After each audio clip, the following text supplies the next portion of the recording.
Tony Dunn. Ain't nothing to it but to do it, brother. Let's roll. In a world where Carolina Panthers fans have an insatiable thirst for Panthers news and opinions, only one podcast roars ferociously. It's the C3 Panthers Podcast. What's the deal? Oh, wow. What's the deal, Panther fans? It's the most wonderful time of the year. That's right. Football's back, baby. Football's back, and the C3 Panthers podcast hasn't gone anywhere. We're in our 10th season, the longest running Panthers podcast every Tuesday night, 9 p.m., where we chop up the latest Panthers news and opinions from the fan perspective. Tonight's show, Baker Mayfield battles the Browns in the Panthers home opener, and Sunday, the Carolina Panthers take the field against the Cleveland Browns in their home opener, and a chance for redemption, a chance for or something. Everybody's got to prove something, as my wheelman Cody Lashney says, and we got to prove something. We got to prove that the C3 Panthers podcast don't quit. And you know, we already proved it. We'll be here Sunday after the game with the post show, and guess who we'll hang out with? The coolest fans in all of YouTube, just like I'm cool hanging out with some of my favorite people. What is up, Cody Lashney? How you doing? Tony Dunn, listen, you know there's nowhere I'd rather be on a Tuesday night than sitting here with my boys, hanging, chilling, talking Panther football. And, man, we have a lot of stuff to talk about, man. We always do. One, what in the hell is going on with Davyion Nixon? Did Will Kunkel, was he fair in his reporting of this whole deal? So much to get into. Are you excited about the season?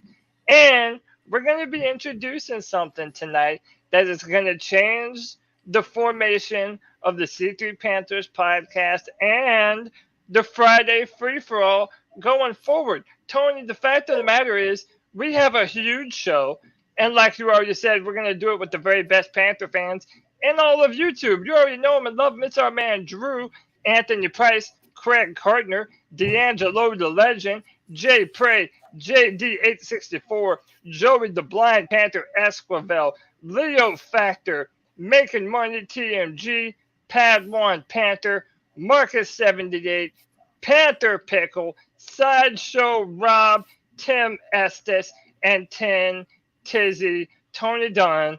Ain't nothing to it but to do it, brother. Let's roll. There's so much stuff going on right here. Not only do we have some big groundbreaking, some opportunities for all of us to make some coin. And I'm talking about the listeners making some coin along with us in this show. Yeah. We're doing a fantasy football draft. The C3 listener league draft is going on right now. We got that going on. We're sitting here trying to build the show in the background. We got people joining the C3 super fan membership every day. In fact, I checked earlier today, we were at 49 members. So all you got to do is hit that join button and be a part, kind of show your loyalty. You see the people in there with the green tags, right? Gets the special emojis. And this week to kick it off in celebration of all of, I guess, the support and love that we've gotten, I'm going to be giving away this Panther hat right here, right? To one of the members, 50 members. If we hit 50, we're going to randomly draw it over the next couple of days. And I'll hit the rando. I'll message you guys. Hopefully what we'll do is we'll come on the post game and tell you who got it. Look at the bottom of this sucker. Wow. Nice. All right. And if you don't like the flat bill hat, you can get a t-shirt instead, if that's something you'd like. You guys can check that out. And the way you can be, we'll continue to do giveaways. We won't do it every time, but like this is some of the perks of supporting the C3 Panthers podcast is that you get cool stuff like that. One of the perks is you get the sweet, sultry, sexy voice of CK in the house. In fact, you even got a new member to give a shout out in your own shout out. Right on time. First and foremost, welcome Joshua Hall into the C3 Superfan Club. Second, it's football week, baby. It is the week that we can all say we've been looking forward to all off season. Everything's looking up, Code Dizzle, because right now I passed my small unmanned air systems exam, so I'm licensed drone pilot now for commercial purposes. Nice. Oh, wow. So, and then we got football, man. It's just, everything's working out, man. I love it, man. Hell yeah. That's pretty awesome. Okay, with commercial, what is that? So now you get to sell your services in the drone industry? Yeah, I yeah. need to So pick like, I need to pick a player too, by the way. Yeah, it's on you. I was about to tell you. yeah. Basically, right now I can do like real estate photography and use my drone to do that. I can use it to survey stuff. I can just honestly take pictures and videos and sell them as stock photos and videos, similar to what Greg has been adding to some of our intros and whatnot.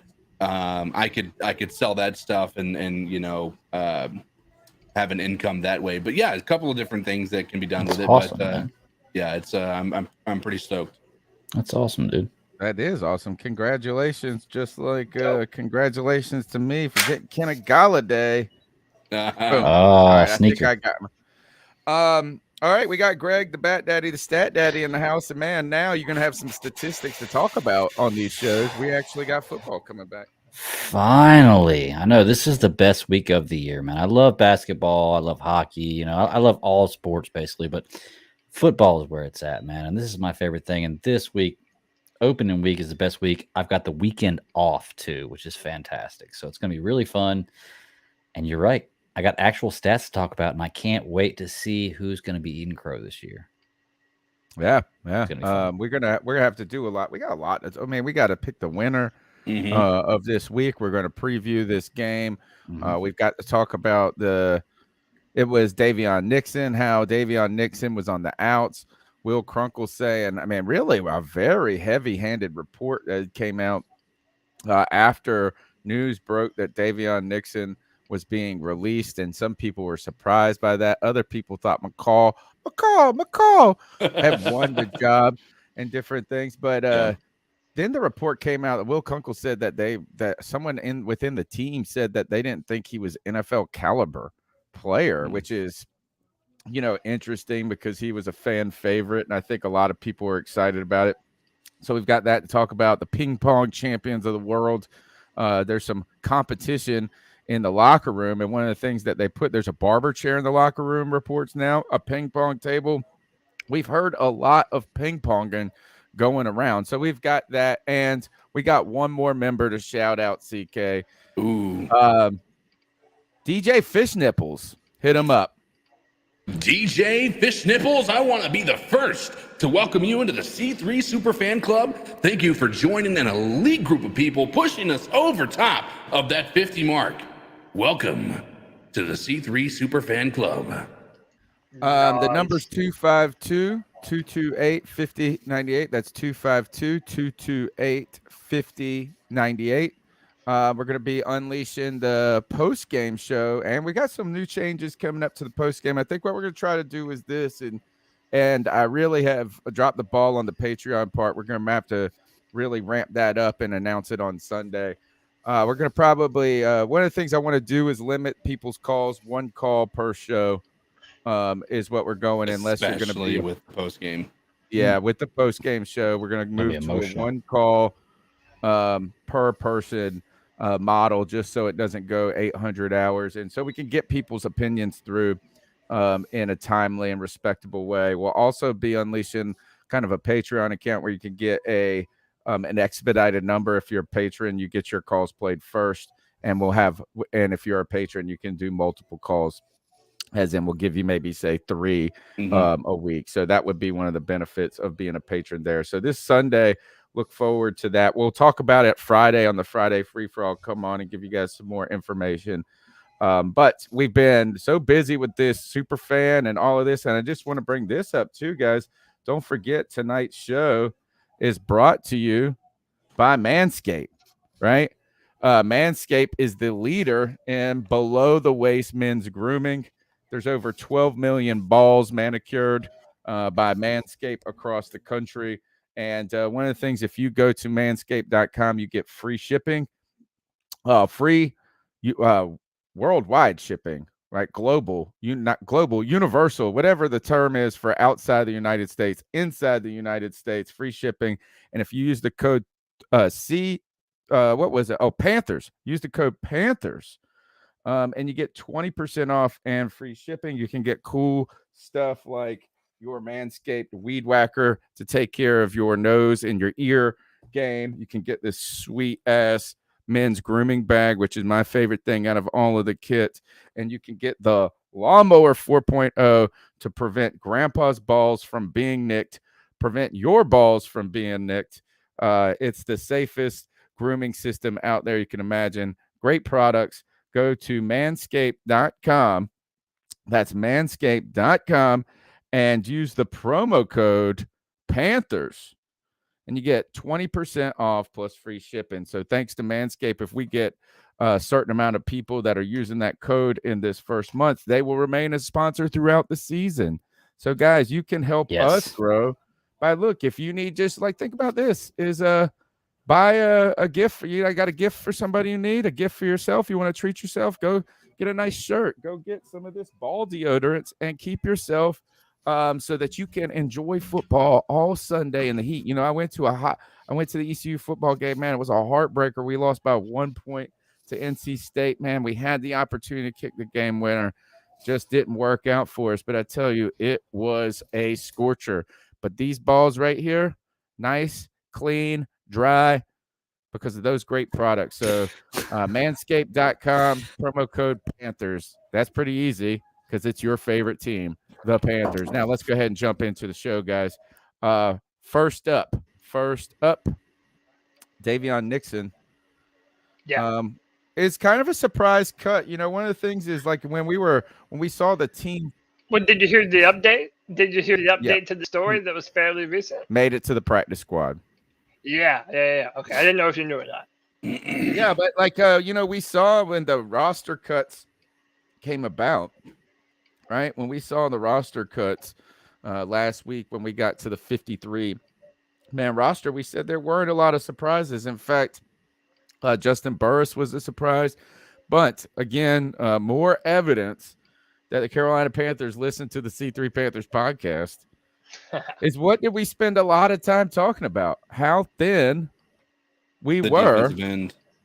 Yeah, at defensive end, and how thin we were at defensive tackle. And then even Scott Fitter comes out and goes, well, we think Davyion Nixon can play some outside and some inside.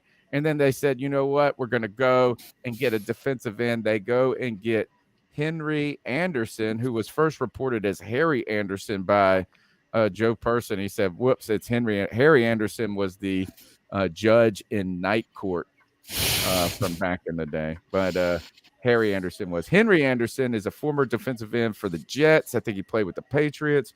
But they cut Davyion Nixon. And Cody, it was a surprise because a lot of people like him. You know, I think he had a good year last year. He's kind of like a Bravion Roy was his rookie year. You know, Bravion Roy flashed his rookie year and then kind of disappeared his second year. And then Davyion Nixon flashed his rookie year. And then I guess now he really has disappeared his second year because the Panthers cut him. Well, yeah, so this has been a really crazy story all the way around. I was one of the biggest proponents of Davyion Nixon. I mean, this guy was a fifth-round draft pick. He was someone that was the Big Ten Defensive Player of the Year. And he ended up falling in the draft due to off-the-field issues. But he had a really good camp last year for the Panthers. That's when you started to hear his name the most, last year during training camp time. And then a lot of us were really expecting him to have a big-time year this year. I was even hoping that you might see him play 3-tech next to Derek Brown because of his potential. So this was really a shock when the Panthers did decide to cut Davyion Nixon. Now, there's two aspects to this story that we'll get into.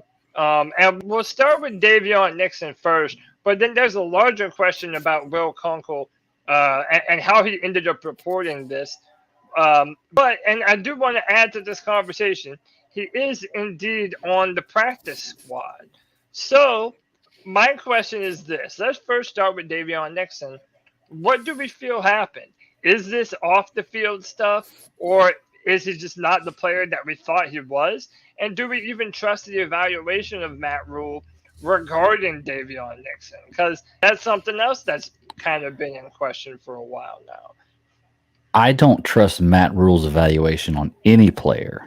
But as far as that question goes, that's the only part of it I can answer. Otherwise, I would have no speculation as to why.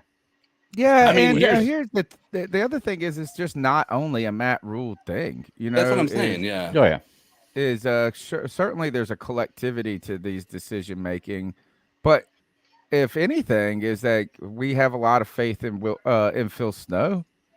And Phil Snow being able to identify players that he can work with and what he can make out of it. So, Yeah. I mean, really, is this just something that this was a name of a late round pick that did some things last year, just like Davyion Roy was the year before?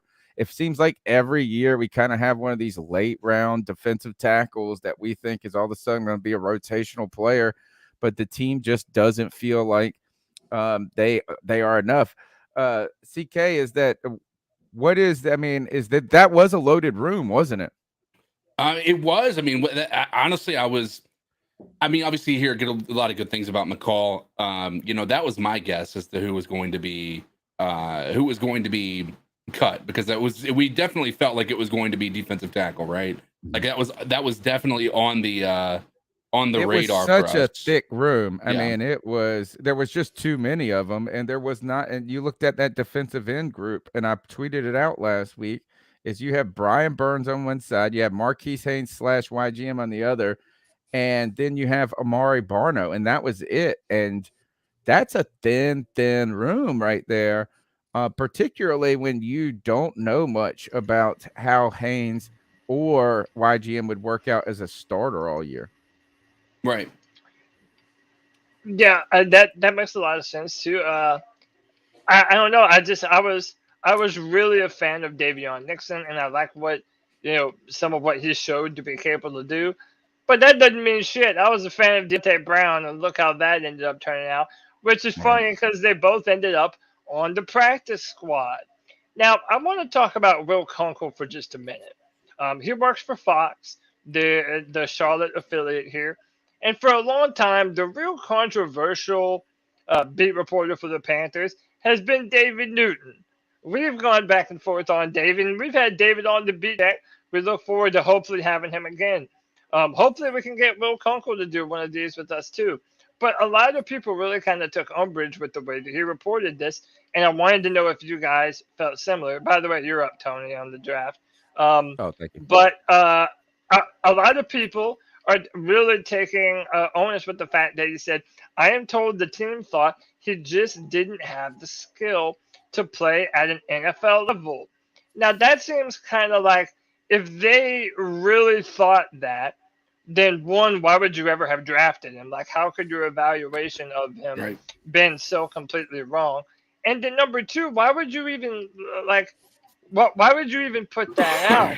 Like, it just doesn't seem like if you knew that the Panthers didn't think a guy was a good football player, but then now if you put that out there about him, now that's something that is going to follow him.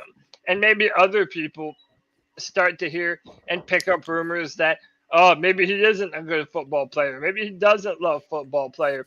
And the truth of the matter is that we don't know the context behind it.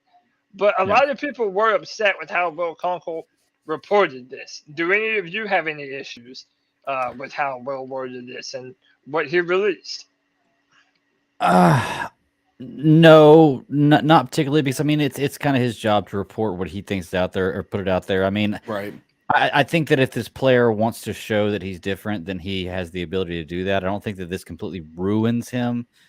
But I mean it's the guy's job, and I look at it as 34 quote tweets and 99 likes, so it's not like it's something that's the other part too is like how much of this is they want that to be the narrative so that they can get him back on the practice squad so that 31 other teams would pass on him.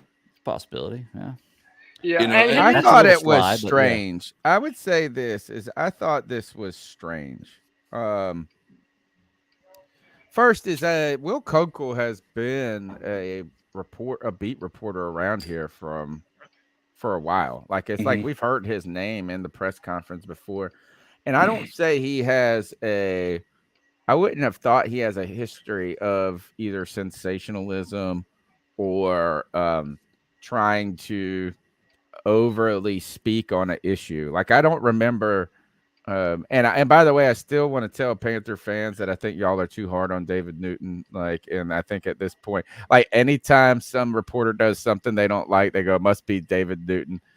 This time is like, so you have a lot of people probably saying, "I can't believe this was a David Newton," probably in this. yeah. But I think that I just felt like this was odd. That's like a heavy-handed thing to say. Now, do we think that this guy just fabricated this?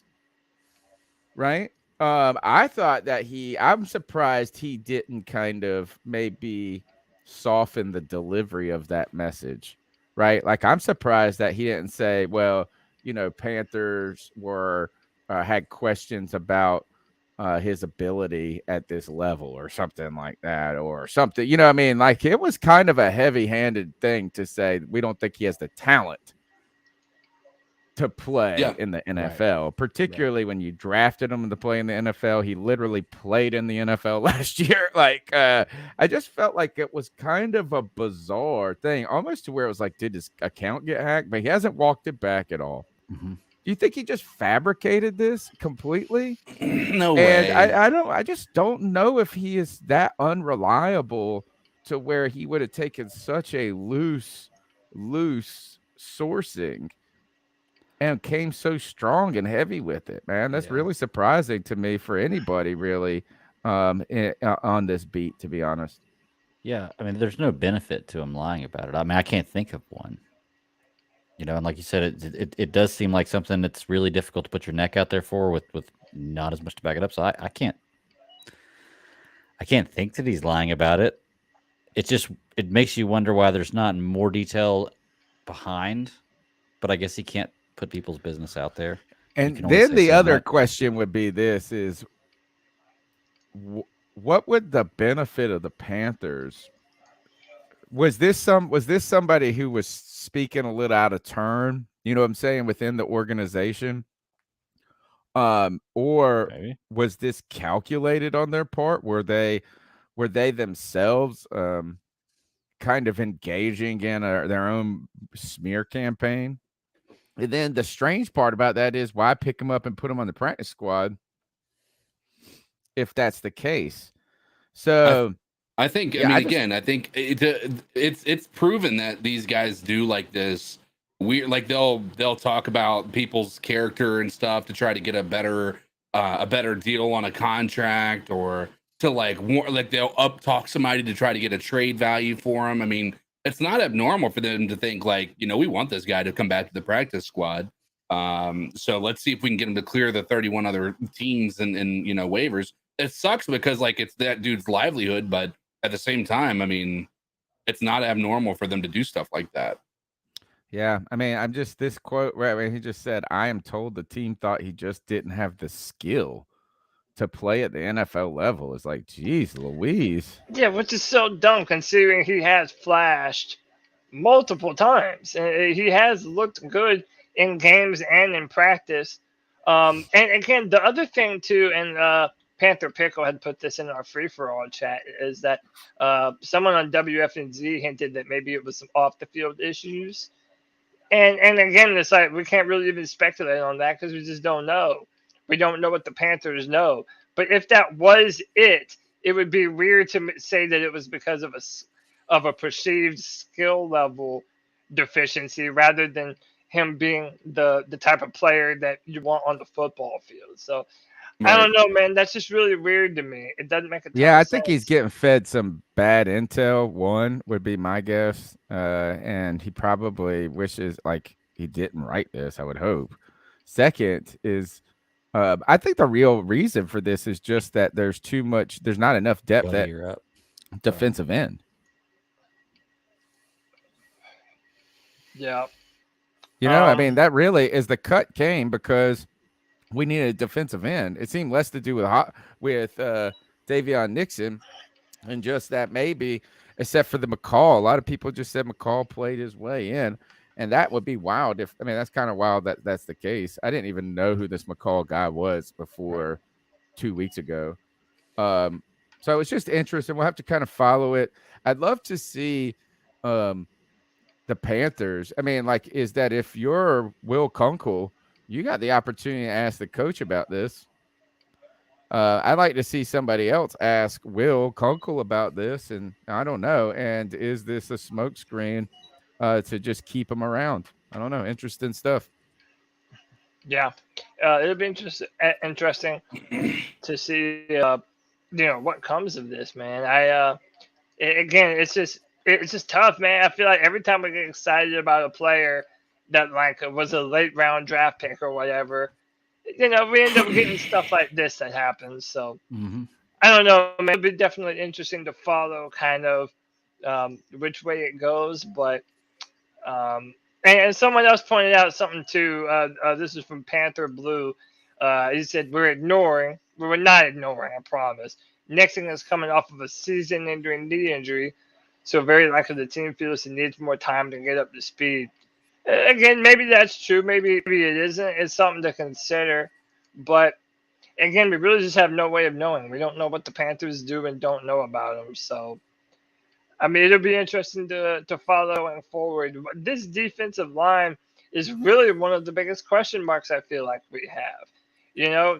Losing Hassan Reddick, we're still wondering what kind of drop-off our pass rush is and isn't going to take, So if you have these really strong passers on the inside or on the outside, those guys are at a premium for us right now just because we don't have that surefire guy that we know we're going to be able to replicate Hassan Reddick's numbers with. So it's I don't know. It's an interesting decision. And like I said, I don't trust a lot of Matt Rule's judgment calls. He has final say-so on all roster decisions. So I don't know, man. Time will tell. Do you think that's still true? Do you think that's something that came out in the beginning, and after the first 2 years, they were like, okay, guy, you got to give some of this up. And he gave it up. You're up, Tony. Final pick. Go ahead, Greg. I just can't see that being true anymore. How long do you let this guy, or unless you're just going to let him try to bury himself, even though I feel like we're going to be pretty good this year, but by no fault of his own? Like, you didn't plan to be here and where you're at right now 3 years ago. So if we're successful, I don't feel like it's because of his plan. Yeah. So how much of do you think they give him? Like, how much of a leash does he have? I know it said he has final say on all personnel, but does he really now? I think that when it comes to Matt Rule having a final say, I believe he is listening to people around him. I believe that's why he brought in the coaches that he did. And I do believe he has a very close relationship with Scott Fitterer. I think that they do work in tandem in a lot of things that they do. Can I ask you then, because I think that it's an important conversation to have. I've brought it up before as well. Is it also fair to say that you have to give Matt Rule credit for the move? If you believe that this is all Matt, like if Matt Rule makes all these decisions, you have to praise him for the ones you agree with, right? Yeah, I mean, so Laviska Shenault was someone apparently that Matt Rule and Marty Herney had done a lot of work on, and they both really liked him at the time. So, yeah, there is a little bit of that. I think even C.J. Henderson too. I think that Matt Rule played a part in that. Yeah, I'm not going to take that away from him. I think that he's the guy who signs off on everything when a collective decision is made. So it's like everybody has input on the decision. And then at the end, Matt Rule the final call on all of those things. But if he has Scott Fitterer and all of his coaches telling him that they've made good moves, then I think that that's when he feels comfortable signing off on them. So, yeah, it's a little bit of both. Okay. Fair enough. You're muted, Tony. We'll be following the Davyion Nixon news. And in fact, that's probably been that's the headline. Him and the Harry Henry Anderson guy. Other than that, the only real news kind of coming across the ticker in some ways is or to talk about is that the Carolina Panthers have finally let the reporters back in the locker room. And one of the things that we get is that the reporters really like this because now they get to see some of the soft things. That's weird. Manscaped brought to you by Soft Things and Hard Things. I imagine So- after you've played football for a few hours, it's a soft thing. But that's just my guess. But like it's kind of like people's demeanor, who wants to talk, who's joking around, those types of things is the thing. Like not everything that was so choreographed by them doing these Zooms and the team had so much control. But one of the things that we saw is so that they got their first look inside the locker room and ping pong table. We've heard Matt Rule say ping pong, ping pong, ping ball all over. They've been talking about this, and there's a barber chair. And then I saw this is that Brian Burns came out and said that Christian McCaffrey is the clear leader, the best player, ping pong player on the team. And then who's our Hecker? What's his name? Yeah. Johnny Hecker. Johnny Hecker. Yeah, Johnny Hecker came out and took a little offense. I think he thinks that he can give Christian McCaffrey a run for his money. So some cool stuff going on there. Was like we'll continue to get to see that. And man, I guess some of the player interviews is Robbie Anderson, Robbie IE, not Robbie Y, was at the podium. And you know what? I thought he did pretty well. I think he's ready to play. He's go out there and ball. Is like it's kind of just Robbie being Robbie. So football is here, dude. And this week, we've got a game on Sunday. You guys better be here. Boy, you got a game on Sunday. Thursday. Y'all better be here for the post game. Just like you're smashing that thumbs up button right now, just like you're subscribing and being part of the conversation. You know it's going to be lit directly after the game.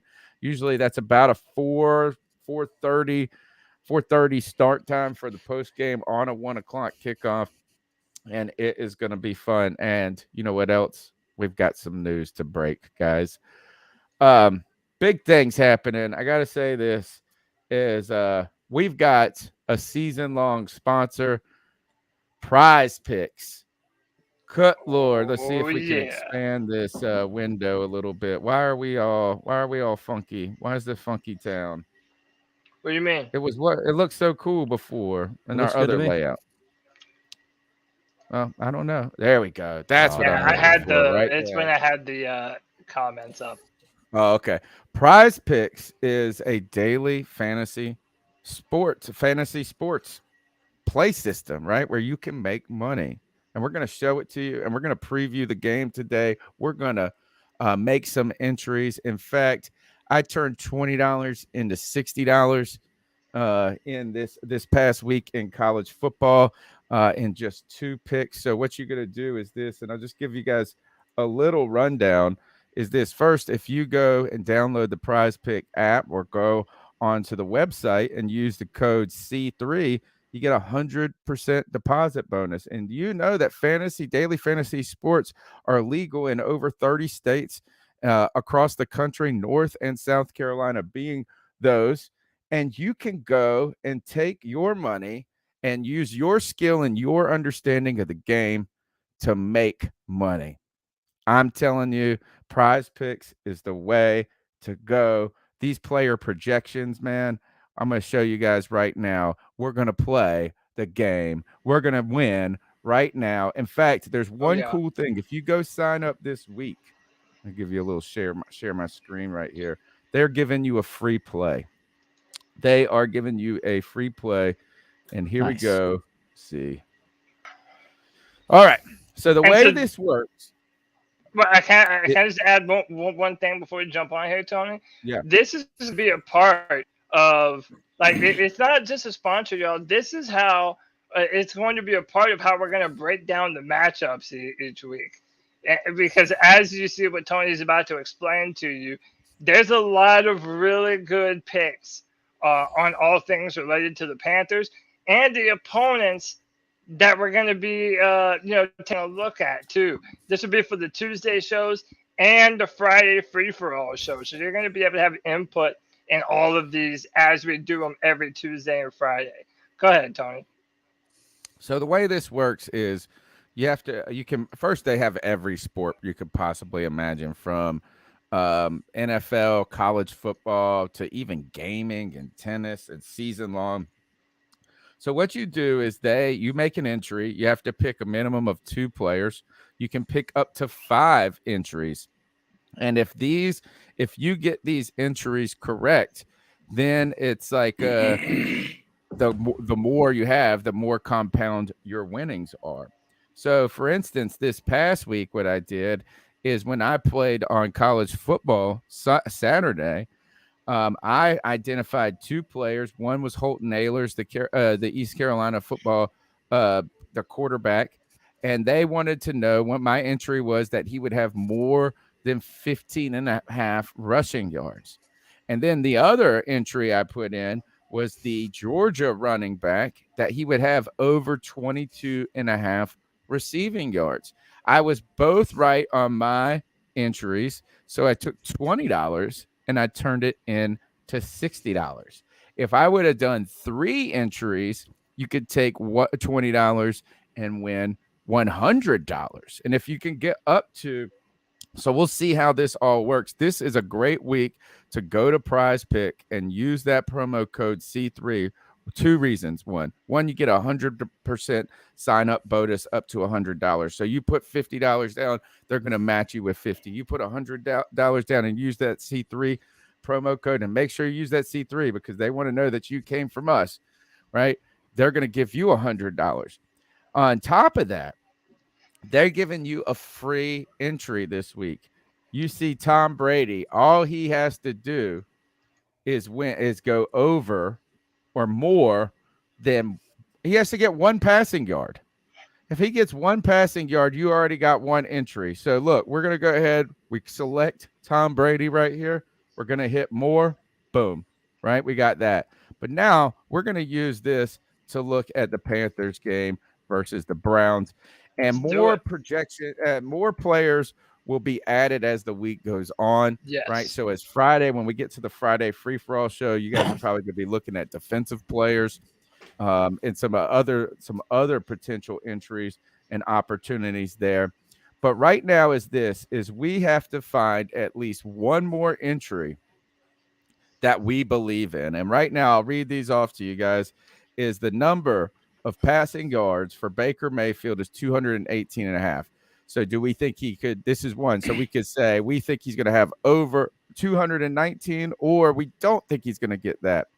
We could have combined passing and rushing yards, 230.5, pass completions, 19.5, pass attempts, 30.5, interceptions. If he has, do we think he's going to have 1 or less interceptions? More or less. More or less. And then we can go down here and look at Christian McCaffrey. So right now, the 3 player options for the Panthers are all Baker Mayfield. Christian McCaffrey, 65.5 rushing yards, 45.5 receiving yards, 5 receptions, or DJ Moore, 61.5. I'm interested to see what the chat likes on these. We need one more player projection right here, guys. Or one more entry. Let's go through this, right? Tony and I were talking about this earlier. Go to that Christian McCaffrey. I was saying that 5 receptions, that more than 5 receptions, that wouldn't even surprise me. Like it really wouldn't. Like, knowing how important Christian McCaffrey is going to be to Baker Mayfield and those short to underneath, man, it's like that seems easy to me. Him, getting 5 receptions.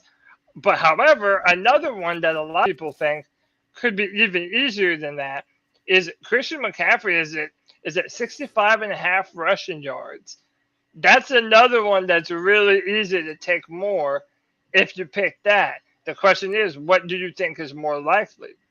So Tony, are we just doing 2? Or are we not doing 4? We're just doing 2? we can do this. We can really try to use this Tom Brady free play to make money right here because we like if we get two right, we take $20 and we turn it into 60. Watch this Right. though. Say we were able to do this. Say we hit Sure. on that Brady, we hit on Christian McCaffrey, and somebody said 65.5 was easy money on rushing yards. Say we did this and we hit more. You take $20 and make it into 100. That's awesome, y'all.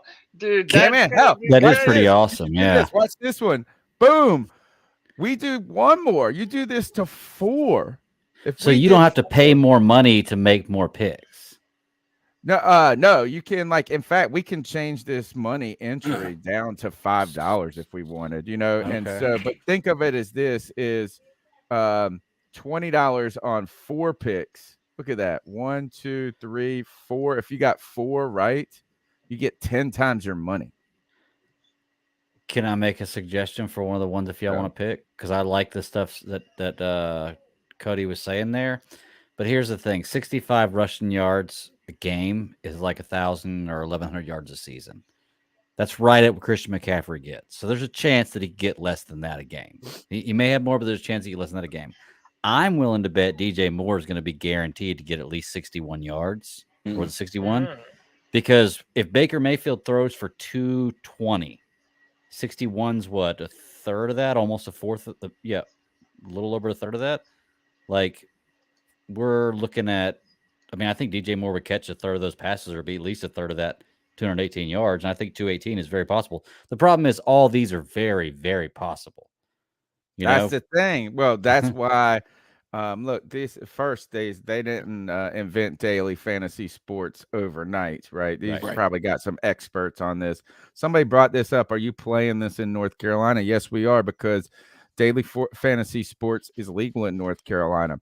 This is not gambling, but this is real money. And thank you, North Carolina, for legalizing daily fantasy sports. Prize Pick, I'm telling you, this is the site that is about to take off. And y'all need to get up here this weekend and take advantage of this free play. Tom Brady, we got to make some money here. What's the code Let's again? do it, man. The C3. code is Just C3. Go to Prize Picks, deposit up to $100. They match you up to $100. Use that. But we're going to be doing this all season, each and every week. So here's Yes, what this we is a got. part of our show now on Tuesday and Friday. So let's talk about this in the context of the matchup, right? Before we go in and we make any of these picks, the Carolina Panthers are hosting the Browns, right? Right now, we know this. Deshaun Watson is going to be out because of suspension. Jacoby, in fact, we can look at the players, what they are thinking, the players on the – maybe we can get some sense here of what the Browns could be doing. Right now is Jacoby Brissett is the starting quarterback right now. They're thinking he's around the 190-yard mark for passing yards against us. Let's see. Nick Chubb, they think Nick Chubb is going to have a bigger day on the ground than Christian McCaffrey. Yeah. You're really thinking this is he's getting, what is that? What is 70 divided by 15.5? I wonder what yards per carry this is. 70.5 divided by 15.5. They're talking about 4.5 yards on the ground per carry for Nick Chubb if those numbers worked out. Look at that. Nick Chubb only they don't believe he's going to be catching the ball very much. And really, what do you guys think that this game is going? Look, Amari Cooper, they are at him at 48.5 receiving yards. Njoku, 35.5 receiving yards. What do we really think while we look at these numbers, what the Carolina Panthers are facing with the Cleveland Browns without Deshaun Watson? We know that they have a team that's very talented on defense. We've heard that this is a team that really Baker Mayfield, they believe, was holding him back and that a lot of his success was coming with the run. I'm sitting here going, man, if I'm the Carolina Panthers, I'm trying to make the Browns beat us with Jacoby Brissett, right? Like I'm taking away Nick Chubb and I'm trying to take away Nick Chubb and what's his name, Kareem Hunt. What do you guys think here about this matchup and how this game is going to put down? I mean, like, or play out. I think that's exactly the game plan they have to go with, because honestly, you've got two starting running backs with Chubb and Hunt. Like, we have not been great on stopping the run in the last few years. But I feel like at this point right now, if you're going to win this game right here, it's got to be Jacoby Brissett that does it. Because I don't think they can beat us with Jacoby Brissett and the receiving core they have.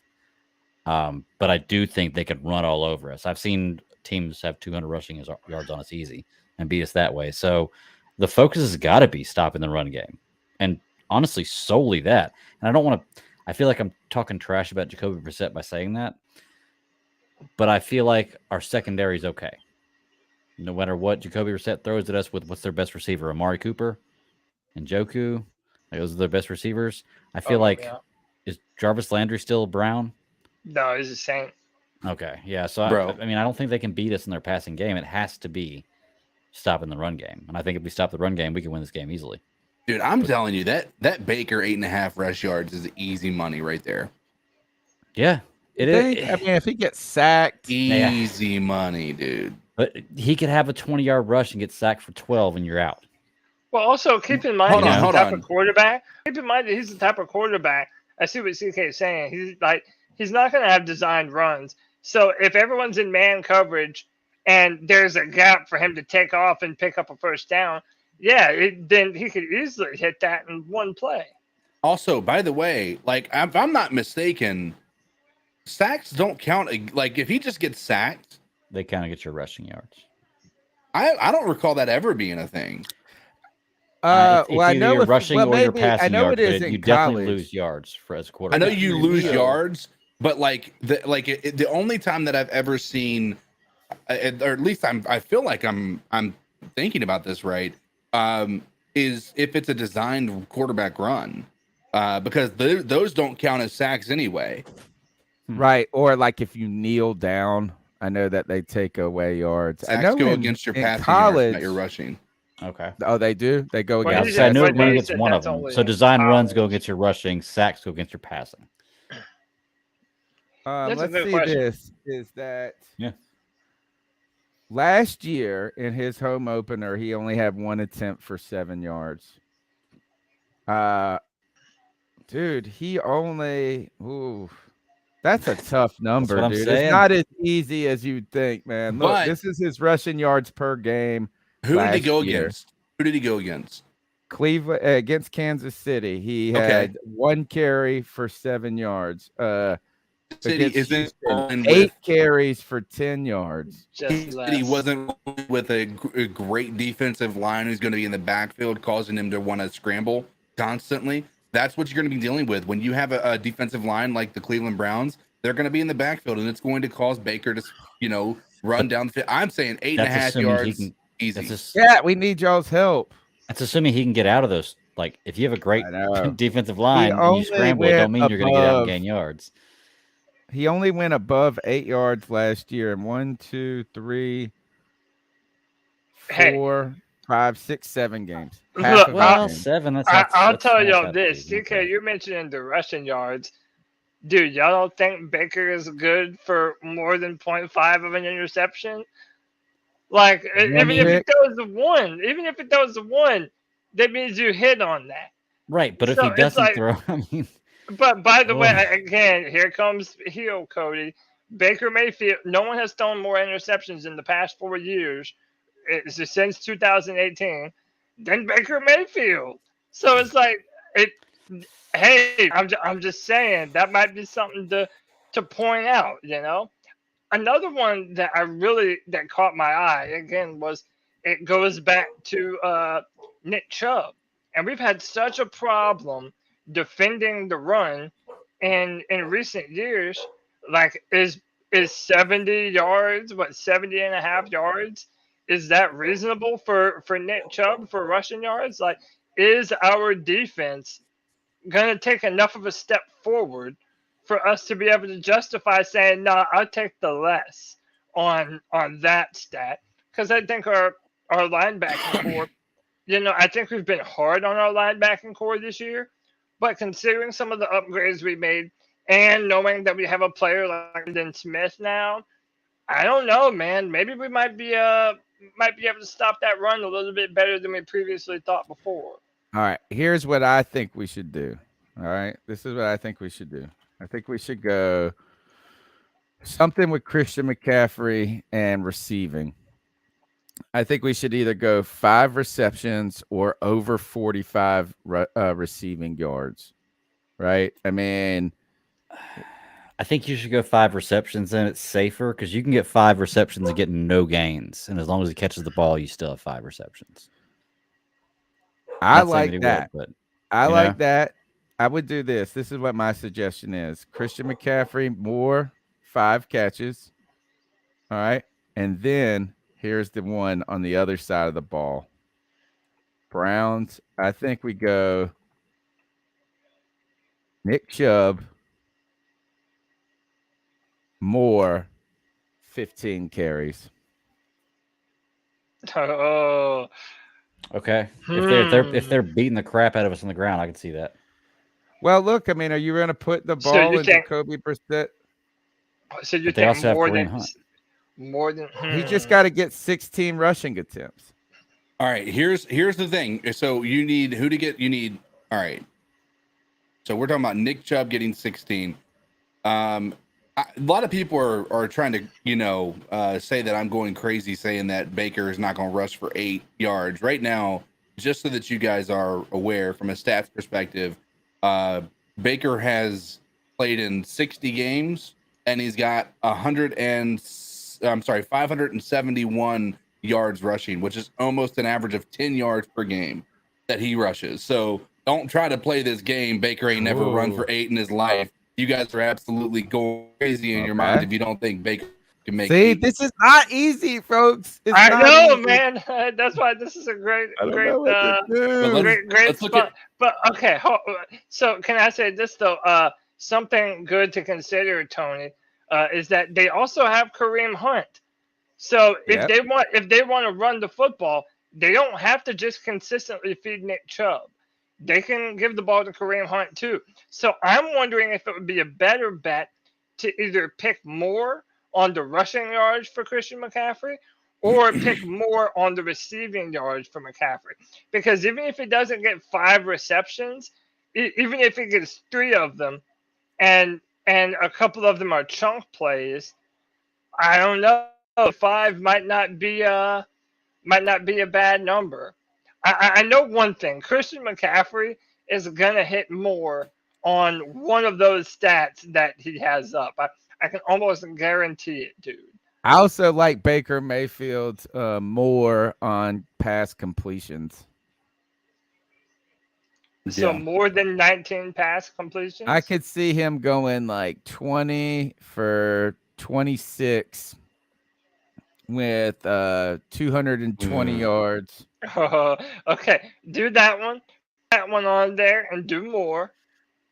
Now, okay, let's pick one for Christian. For Christian McCaffrey. Which one? Okay, out of all of them, and chat, help out. Out of all these ones for Christian, it's 65.5 rushing yards, 45.5 receiving yards, and 5 receptions. Which one is the better bet to pick? More rushing yards, more receiving yards, or more receptions? Now, you can also pick less, too. So if we don't feel that he isn't going to get 65 rushing yards, we can do less. My suggestion would be to pick 45.5 receiving yards and do more. But that's just me. Because we're going to put in another one because I think we're got to go with CK's 8.5 rush. What if we did another one and we did 8.5 rushing yards over and over on the interception, CK? Yeah, I think he throws a pick this game. I think he's got to. I think he's going to be aggressive. I think he is going to try to air the ball out. And I think we've seen him throw some pretty risky passes just in the preseason. Now, I know those don't matter as much. So I don't hate that move. What happens if you do the over on the interceptions? What happens? More if we did more right now. Oh gosh, if we did more right now, how about this? Say you did this. This is awesome. $100.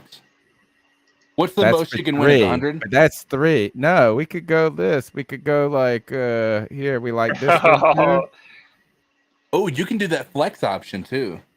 And then the flex option, what that does is that if 3 of them hit, you get 1.5. So the payout would be this. It would be where did it go?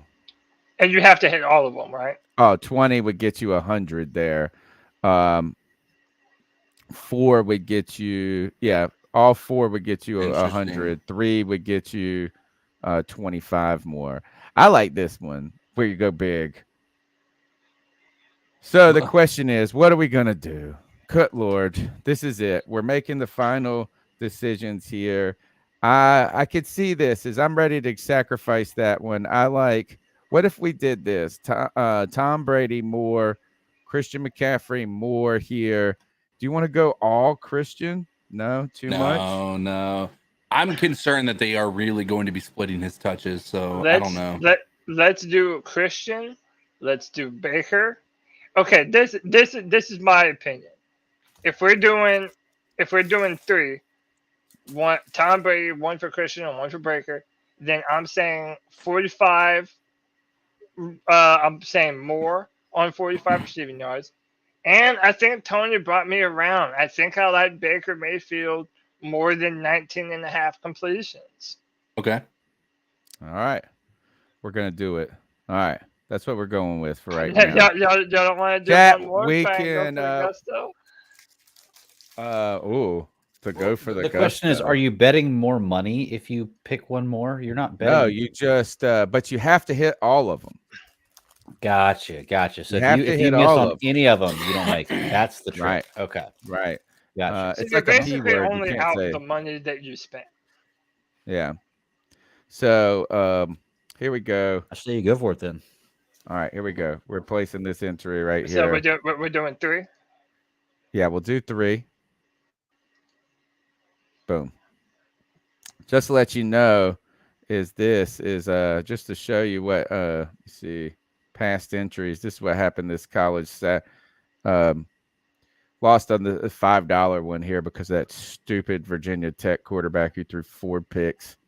But here, this one won in the first 5 minutes of Saturday's games. Holton Ahlers, he had to get over 15.5, more than 15.5 rushing yards. He got 57. Kenny McIntosh had a whopping 117 receiving yards versus Oregon, and he only had to get over 22. So look, that 20 turned into 60, baby. So look, that's Prize Picks. They're sponsoring us all season long. Yeah, sign up, guys. If you want to help us, sign up for our sponsors and Prize Picks. This is going to be something that we do all season. It's going to be a part of the free for all, so you're going to be able to have say so. And you know what I do with the account for on Fridays for the free for all, and it's going to be how we break down the game every week. Be able to look at who Prize Picks, look at the stats that they have up, and based on what we have seen, based on what the team has done so far, we're going to be able to make these picks. And again, man, this is better than any other fantasy site that I've ever come across. It's easy to use. You're putting down a relatively small amount of money with the ability to make back a whole lot more. Prize Picks is incredible, y'all. Support us. Prize Picks. Use promo code C3 and win some money, y'all. You know you want to. Why not? What do they match again? 100% match up to $100 if you use the promo code C3. Prize Picks entries can be made in just 60 seconds or less. It's that easy. It's safe. Offers fast. Withdrawals. They have all sports ranging from NFL, NBA, Major League Baseball. to MMA, cricket, and more. And the best, and what's cool about Prize Picks is you're not competing against other fantasy football players, right? Like you don't have to beat all of the world in fantasy football. You have to use your knowledge of the game, and what you're doing is doing daily fantasy entries for specific players. You have to make more than one pick, right? You can get up to 10 times your money if you do 5 picks, right? So we could have done 5. And if we see that account start to grow, guys, right? You saw the money we got. We got $85 we playing with right now. We put 20 in.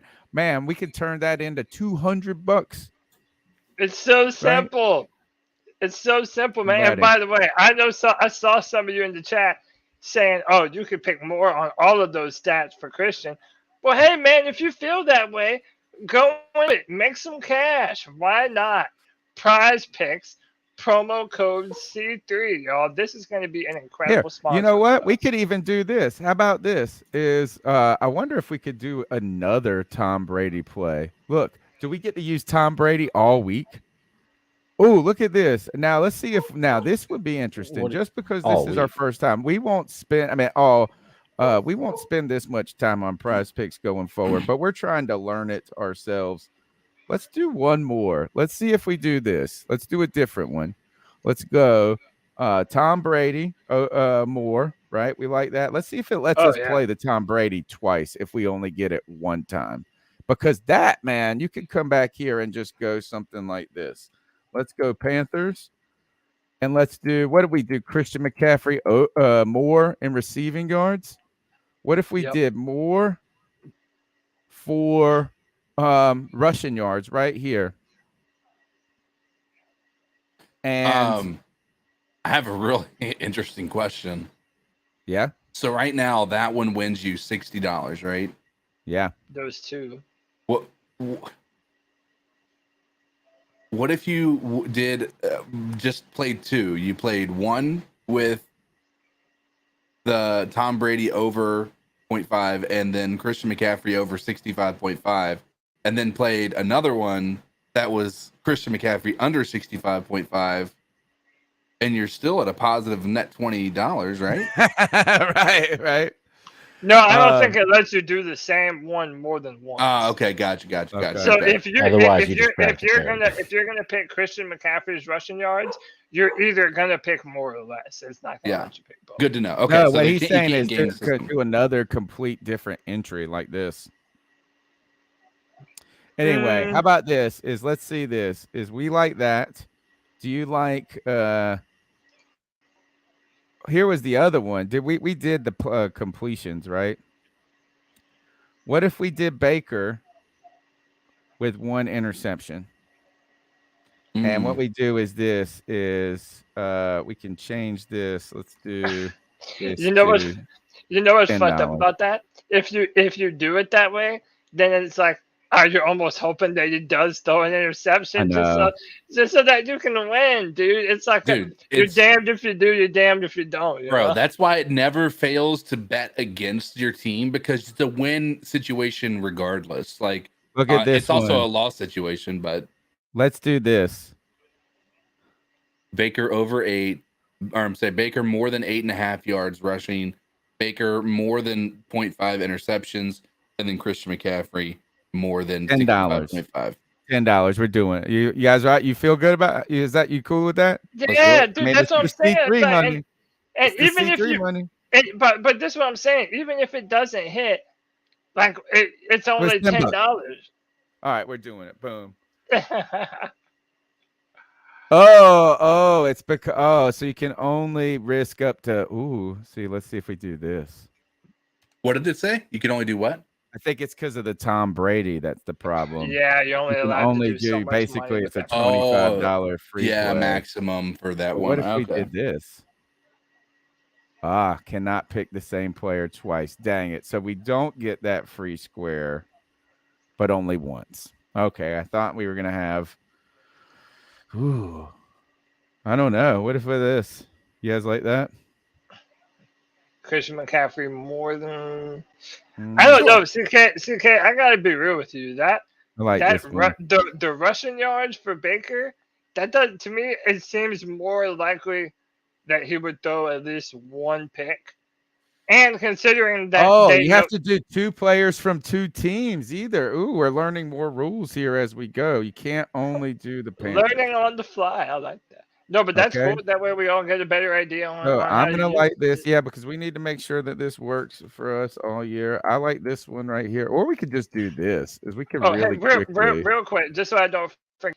Shout out Panther Gal 73 for the Hell yeah. $3 super sticker. Appreciate you so much. Thank you so much, Panther Gal. You could do something like, I like Jameis Winston in passing yards. Over 225 against Atlanta. I like that. Atlanta? And they have AJ Terrell. AJ Terrell is a really good corner. But that's another thing. Jameis will throw some picks now. Jameis will throw some picks. Let's see what the Jameis number. He's 0.52. But everyone is. Right now, everyone is. Literally, everyone is at 0.5. I mean, somebody's going to throw an interception this week. Somebody's going to probably throw 3 interceptions, to be honest with you. But guys, you see what we're saying? How easy it is to hit on these different things. Like they give you these really, really good picks. What do you guys think about this? Christian McCaffrey more, Jameis Winston more, Matt Stafford with 1 pick against the Bills. Oh, the Jameis Winston one gives me pause, dude. I just don't know about that guy. Like, is he the guy? I don't know. All right. I mean, if you feel great about it, don't let me tell you otherwise. But he's so uncertain to me. I want to do this McCaffrey one though. So we'll do McCaffrey, and how about this? I like Chubb with more attempts. I think he gets 16 carries. Do $5. All right, Prize Picks, man, really cool. They're a sponsor all season, and one of the things that's awesome about this is we didn't just take we really first, I mean, we want to grow this show, we want to grow support for the show. We appreciate everybody who is supporting us by being part of the super fans, as well as donating with the super stickers, but even just people in the chat room, your presence here makes this awesome. And look, this Prize Picks thing is freaking fun. So I'm really excited to have them as a sponsor. We'll continue to streamline the way we're producing it, how we integrate it into the show, but expect a spot on Tuesday's show as well as the Friday show for the entire season. And what we need to do is we need the chat to help us make some loot. Man, you know what's better? The best money is free money. Let's go make some free money on Prize Picks. Use the promo code C3. That was fun, and we'll be watching those. We'll let you know the results on the post-game show on Sunday. Basically, I thought somebody brought this up. Just a couple more things. What does the Panthers defense do against Jacoby Brissett? We're really interested. Will this game be a high-scoring kind of fest because we're high powered. And I just don't know how it's going to be. I think the Browns are going to want to slow this game down, run the ball against us. I think they're going to want to keep Baker on the sidelines. And the Carolina Panthers, look, Christian McCaffrey's back and healthy, but do they try to protect him? I really think that he's going to be the back, though, and they're just going to, I won't say feed him, but I don't think that they're going to try to shelter him entirely. Maybe we should just go ahead and say this is, do you think the Panthers start off 1-0? And I got to say, I do. I'm putting my money with the Panthers. Yeah, I mean. Listen, if you weren't a Panthers fan, I mean... If you were a Panthers fan, I would hope that would be the case. Like if you didn't like the Panthers, I think you're probably not going to be putting them as 1-0. But if you're a Panthers fan and you don't have them 1-0 this week, I don't know what you're doing with your fandom. Yeah. To me, like the little key says, this is going to come down to whether the Carolina Panthers can stop the run. And this has been the biggest question of our defense for a long time now. And by the way, what a better test. The Browns have a really good offensive line, and they have not one but two really good running backs. So even the fact that they don't have Deshaun Watson, it doesn't really matter all that much because they're not going to ask him to do a whole lot. They're just going to give the ball off, and they're going to run. And I think they're going to stretch the football field. They're going to throw a lot of screen passes. They're going to stretch the edges. And they're going to make us do a little bit of everything defensively in order to try to curtail the rush. To me, it really just depends on our our corners being able to shut everything down. If we're able to play man coverage, stop their receivers from getting open, force them to run the ball, which is something that they're going to do anyway, but especially if we're able to take away the passing game, load up the box and really just run sideline to sideline and smack them in the mouth. I see this as a W for the Carolina Panthers. I don't know how our offense is going to look. Maybe the biggest question that we have to ask is how does Ikem Ekwonu look going up against Myles Garrett? Now, last year, Myles Garrett opened up with Rashawn Slater and the Chargers, who was another first-round draft pick, and Rashawn Slater did pretty damn well. Ikem Ekwonu looked good at left tackle in practice recently and in the preseason. So, if we really think that Ikem Ekwonu is the guy, then is he going to be able to shut down Myles Garrett? Because that's going to be their biggest asset to stopping everything that the Panthers are trying to do on offense. Yeah. Gosh, I know it's kind of, so much to think of. I want to get the callers in here. Let's go to some calls. The number's 252-228-5098. That's 252-228-5098. Go ahead and take us into the cat calls, Cody. Yes, sir. So what are your thoughts on catcalling? Yeah, it's pretty. You shouldn't do that to somebody. And how did that make you feel? Very uncomfortable. So how do you think catcalling makes the person feel? It feels good, like. Who's that cat sitting in the back corner with his face buried in his nose? Who's that kid that can use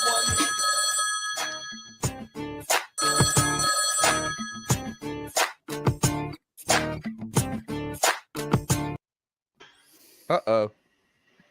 Football. Woo! Finally. Hey, man, I'm going to be a kid waking up on Christmas morning come Sunday, man. I know y'all are too, man. I cannot wait. Man, I was looking on the internet yesterday, y'all, when I saw that New England. No, not New England. A dude that used to play for New England, that defensive end. I know nothing about this dude, man. But the Panthers picked him up. I don't understand it. But they don't trust YGM or something like that. Are they going to convert Brian Burns to a linebacker or some shit? I mean, I don't see the reason of getting him because I know we released that one defensive tackle. I forgot his damn name.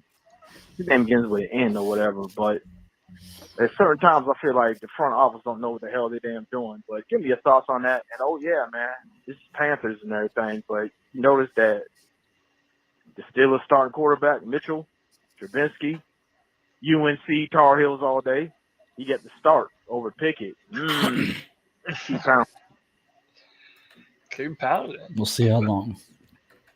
We'll see how long. I'd be interested. We need to know. I'm really interested what this defense is going to look like. Is that Frankie Louvu is going to be playing a big part of this pass rush? I don't know what this signing means, but I just know that I think that interior, they just had more players that they were going to be able to give hats to, and they had to make a decision, and they really weren't comfortable enough putting and I don't think this is surprising. I was not very comforted when Scott Fitterer came out and said, well, we think that Davyion Nixon can play on the inside or on the edge. That didn't all of a sudden make me feel better about our defensive end situation. I don't know if this guy makes me feel better either. A lot of people said he's prone to some late hits, some shots at the quarterback. I think he had one good season about 3 years ago with the Jets where he was pretty good. So I don't know, but we definitely needed the rotation. But man, G. Cavassier coming in strong with the first call of the night, and football is back. Let's go on to the next call. What's up, C3? It's Anthony calling in. What's up, Anthony? And the season's about to start next Sunday. Going to the game. It's going to be awesome. Hopefully Baker shreds the Browns up. But, man, I just like to get this out of the way. I mean, there's not much to talk about, but throughout the whole season, there's a couple things I'm looking for to happen in order for us to have a winning season. And a lot of it comes on the offensive side of the ball, believe it or not. He's got to stay healthy. He's got to give us at least like 13, 14 games. With this upgraded O-line, it should be okay in terms for Chuba and Donta to run behind if that's the case. Secondly, the O-line. Man, when you talk about how, yes, we only had 5 wins last season, but man, if the defense wasn't on the field 80% of the time, we could have won a lot of those games. When you have the worst quarterback and worst O-line in the league, it's near impossible to do so. With 3 major upgrades, Icky, who I think is miles better already than Cam Irving, Bozeman's going to be great. I love Brady Christensen on the line too. Corbett, he's a solid right guard, way better than John Miller. So, and then we got Moton. Like, we upgraded the O-line. It's just got to stay consistent. The last thing is Baker himself. I've known to be the leader of the Baker clan, I guess you could say, in some ways. But he's got to come out here and prove that he can be a franchise quarterback. This is prove-it season for everyone on this team. I don't want Rule back unless we have a winning record. At the minimum, keep pounding. Keep pounding. Love that. And by the way, real quick, shout out to my brother, our brother from another mother, Nick Montero, for the 199. He says, keep pounding, fam. Nick, appreciate you, brother, as always. You already know. Yeah, it's prove-it season. And this is something I've said for everybody, man. Like, it's not like we have a Tom Brady on our team. We don't have an Aaron Donald on our team. There isn't a player that's just, surefire first team All-Pro. I mean, maybe a Christian, but even then, he's got to prove that he can stay healthy. Now he has that injury-prone moniker that's following him. Everybody has something to prove, man. And again, I feel like our schedule, which we are going to do that still, right? We're going to pick our season predictions at the end of the show. I think that the first 6 or 7 weeks, due to the amount of home games that we have, man, I just really feel like it's such an opportunity for us to not only prove that we're a good football team, but to prove that we're worthy of a diehard fan base that can get excited about home games, that we don't have to worry about other fans over, because Panther fans are in that building because we know the team is about to slap up on these fools. So that's what kind of prove-it season we're talking about, man. Mm-hmm. It's the perfect opportunity for us.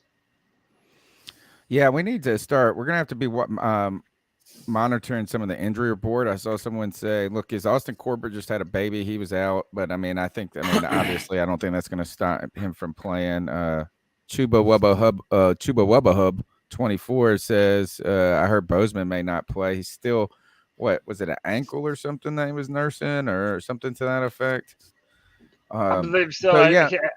I think he said he might not be back even next week. He was injured. So that's another thing to consider. We're going to have Pat Elflein at center going forward. And by the way, to kind of go on that further, the Panthers released an unofficial depth chart that I feel like we could react to. It has kind of confirmed some of the things that we've said. It has Pat Elflein listed at center in front of Bradley Bozeman. But also look at Shi Smith on that list, man.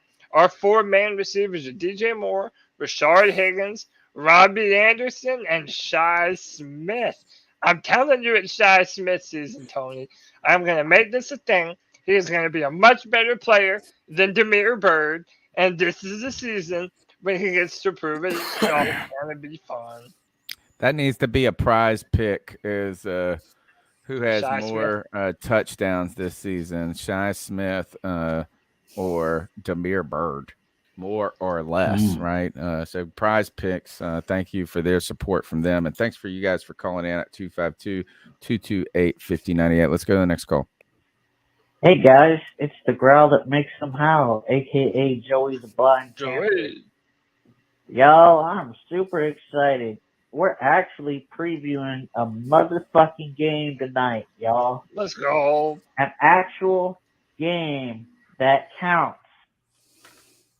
Seems like it would never happen, you know. Because I feel like the Panthers haven't really played in about 4 years. It's just been the Carolina Kitty Cats. Or, if we're lucky, we might get the Carolina McCaffreys, you know. That team usually wins. But yeah, I'm so excited, y'all. I know there's supposed to be a 60% chance of rain, but, you know, it may or may not come because Charlotte weather is bipolar. But I'll tell you what did come. Me last night, because I had a dream of this chick. Oh, God. We were at the beach in Myrtle. Their finger on the button. And this chick had an animatronic Sir Purr. Like, she told me she was working for the Panthers, and she was piloting it. And it was, like, straight up animatronic. It was, like, fake panther. It was like it was not a human. It was an actual panther, 4 legs, straight up like a real panther, doing Sir Purr things. And, she said, we're just looking to get some thoughts from fans. And she said, what do you think about it? You know what I said? I gave her a big fat wow, wow, wow. I feel like he really saved that call. It Yeah. was really going some strange places with animatronic Sir Purr Panther. And guess what made me, you know, thank you, the growl that makes them howl. You know, one of the things is I wish that Lynn was here when we were doing the prize picks. She says, what is the rain? How does this affect the game if it is raining? Nick Chubb, booyah. But hey, all Christian of a sudden, McCaffrey receptions. Maybe, or the rushing yards, or does that throw into some shade on our Baker Mayfield 20 completion number if we're in a ground and pound game in the rain? Oh my goodness. Lynn, you have to be here on time. What are you doing? I'm actually doing mine right now, and I just took out the Baker Mayfield 20 completion one just because you said that just now.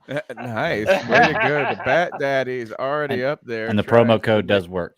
So, you know, I just put in 50 and I got 100 on it. So nice. Hit that promo Look code, at that.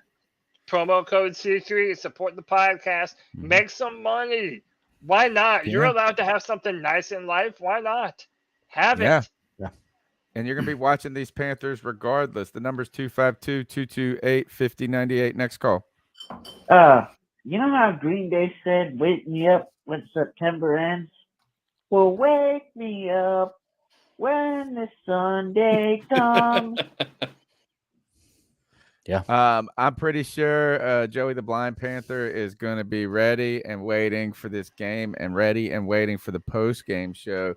Really going to be a great way to kick off the season. Baker Mayfield stomping his former team, or at least, man, I just can't wait. We're going to learn. Maybe we get to learn something. And, you know, I was watching. What did Coach say today or yesterday? He came out and said, what was the quote, Cody, that was floating around about what he wanted the Panther fans, you know, it's important about football? I've got a clip of that rule.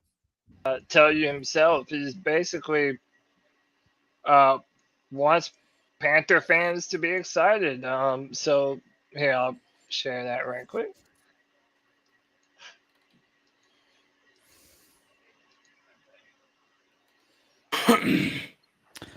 Hey, while you wait for that, what do y'all think about this? Jamison Crowder. Oh, sorry.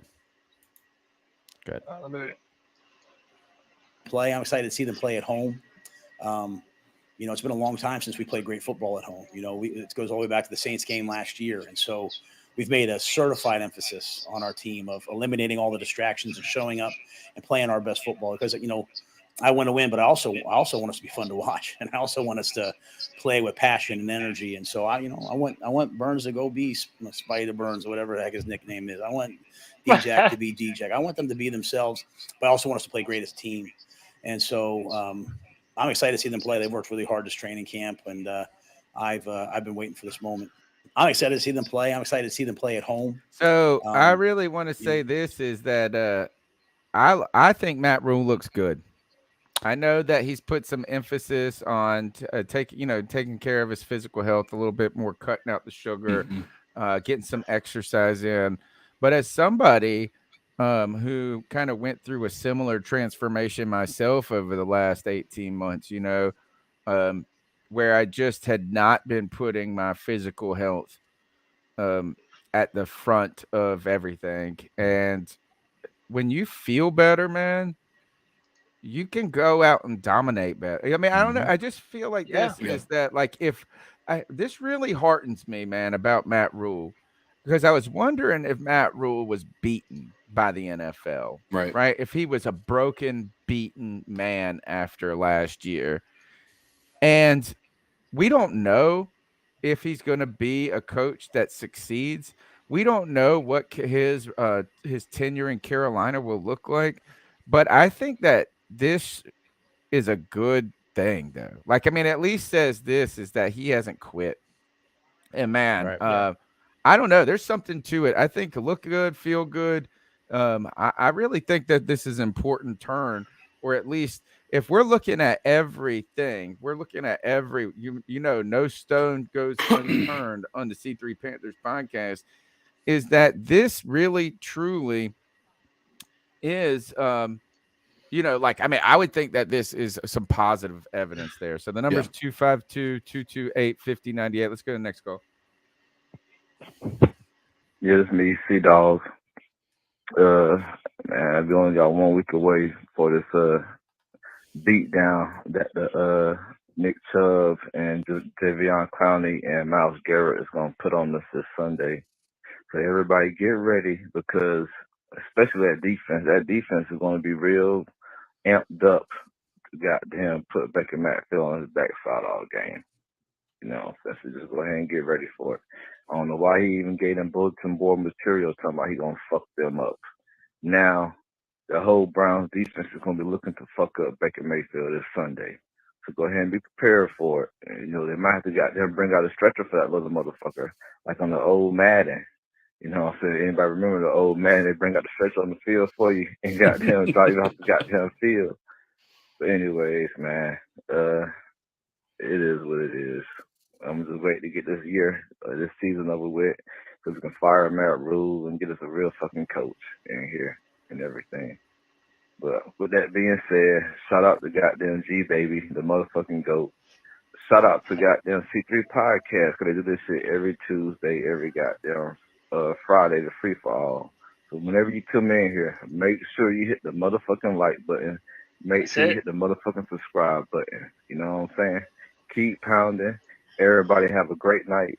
C3, everybody with the C3. You know what I'm saying? Have a goddamn great night. And real quick, man, Tony's iced up goddamn temper was fucking classic. Like the best ice up ever.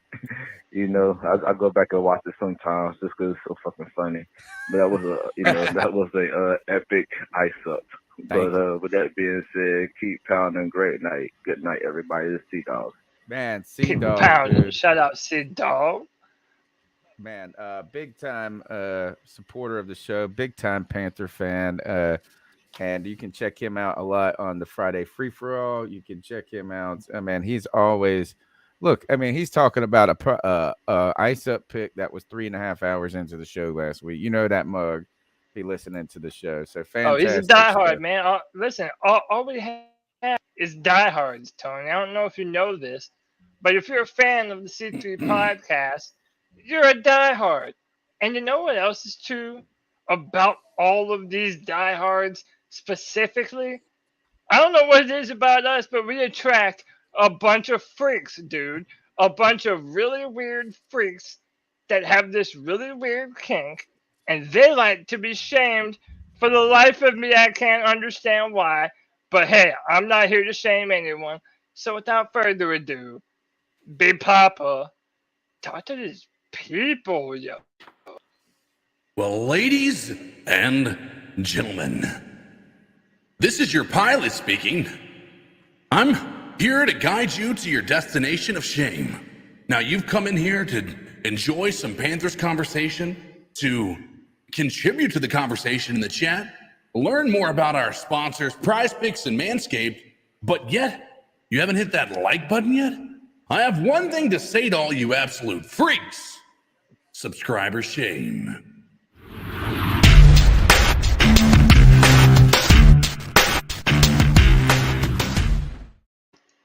Subscriber shame, 170 strong viewers, 125 thumbs up.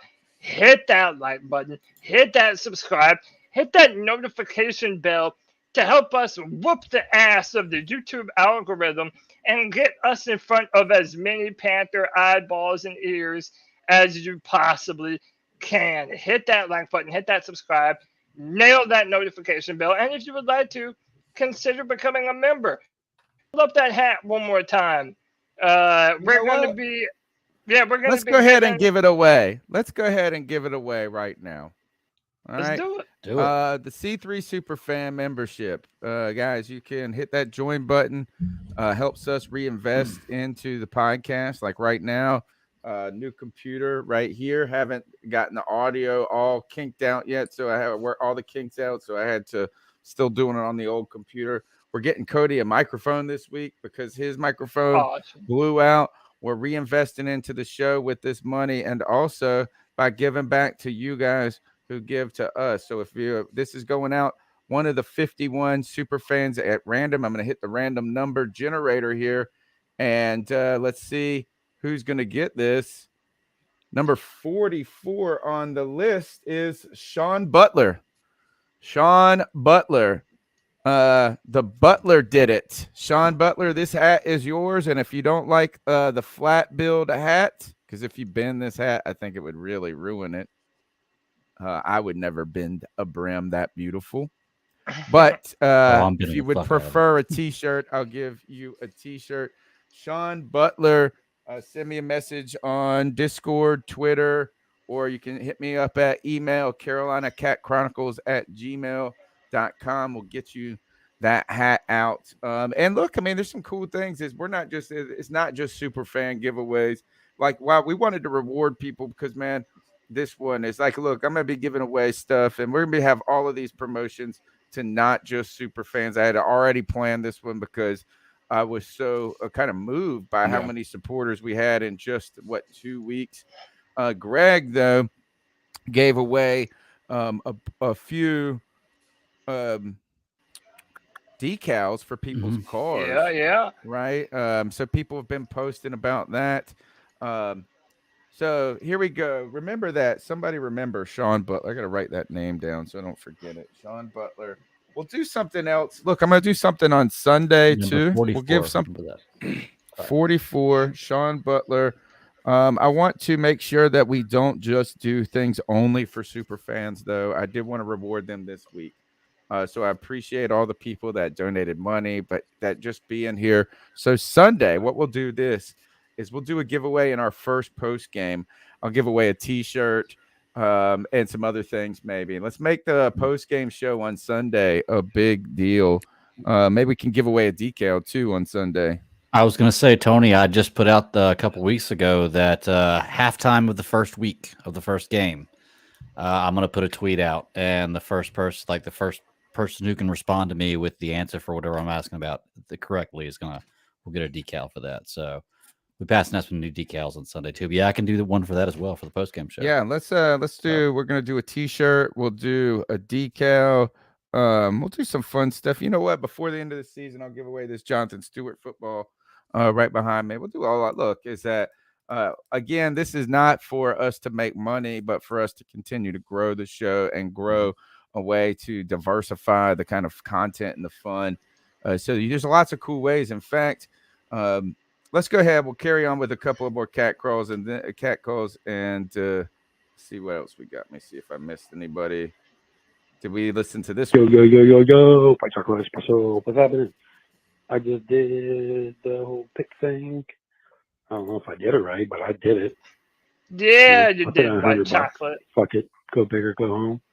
You know what I mean? But, yeah, I'm excited about this Browns game. Kind of worried about Baker. You know, I hope he doesn't wind up playing like that, Clemson quarterback, DJ. Ugh. Man, was he awful in that game. Don't let her spit around and then suck a big one, God dude. awful of a quarterback. Ugh, I couldn't even imagine having that quarterback. But anyhow. Oh my God, you're insufferable. I think Robbie's going to have a big game this year. This year, but also this game. And I think so is CMC. I think it's going to be two standouts. Give me your thoughts. Peace. Is Panther Gal still in the chat? Panther Gal, if you're in the chat, say hello for me. Look, white chocolate espresso, my bastard son has already has already joined the Prize Picks under the C3 code. So is the Bat Daddy. There's an opportunity for you guys to do that as well and take advantage of that free square with the Tom Brady, that free entry. Yeah. Panther Gal with her donation. Please say hello if you're still in the chat. Let's keep going on with the calls. The number is 252-228-5098. Hey guys, Chuck from Elizabeth City, aka Carolina Sports Guy. Just a couple little things, and maybe I'm out of tune here. I was really kind of shocked Davyion Nixon got cut. And I know there's been some injuries, and guys say he wasn't progressing, but I had higher hopes for him more than I did Phil Hoskins. And I guess somehow Hoskins has really elevated his game, or at least kind of maintained his position, where Nixon's evidently disappointed. And maybe injuries have a lot to do with that. The other thing I kind of wanted to address is, am I the only one, and I'm sure I'm not, that really is holding their breath every time CMC gets on the field? I mean, it has been 2 years, and it's been injuries, and they've been kind of freaky injuries, or, not like season-ending injuries where he was totally, hit. I mean, it was kind of like on his own, doing. But it's just one of those things where it's almost like we're waiting for the other shoe to drop.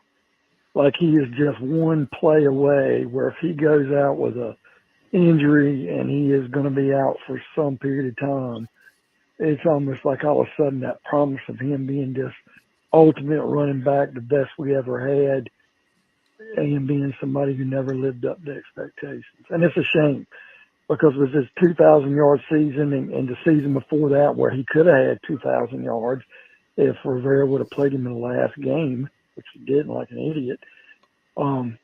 But to have him have two great seasons like that, and then these last two seasons have been wrought with injuries, I just hope that he can have a healthy season.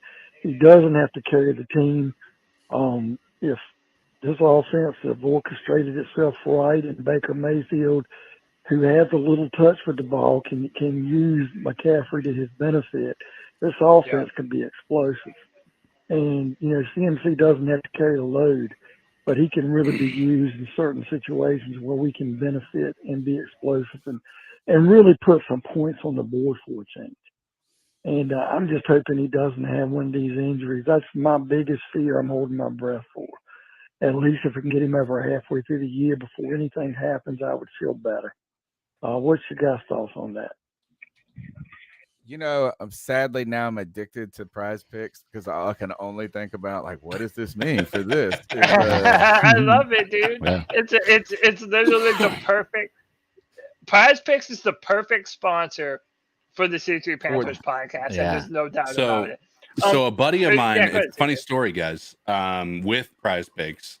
A buddy of mine is a CEO of a place called Bet Karma, and he was the first partner of Prize Picks. And he said that CEO has made every right decision that you could possibly, have put. Every time a decision came up, he's made the best decision for the company.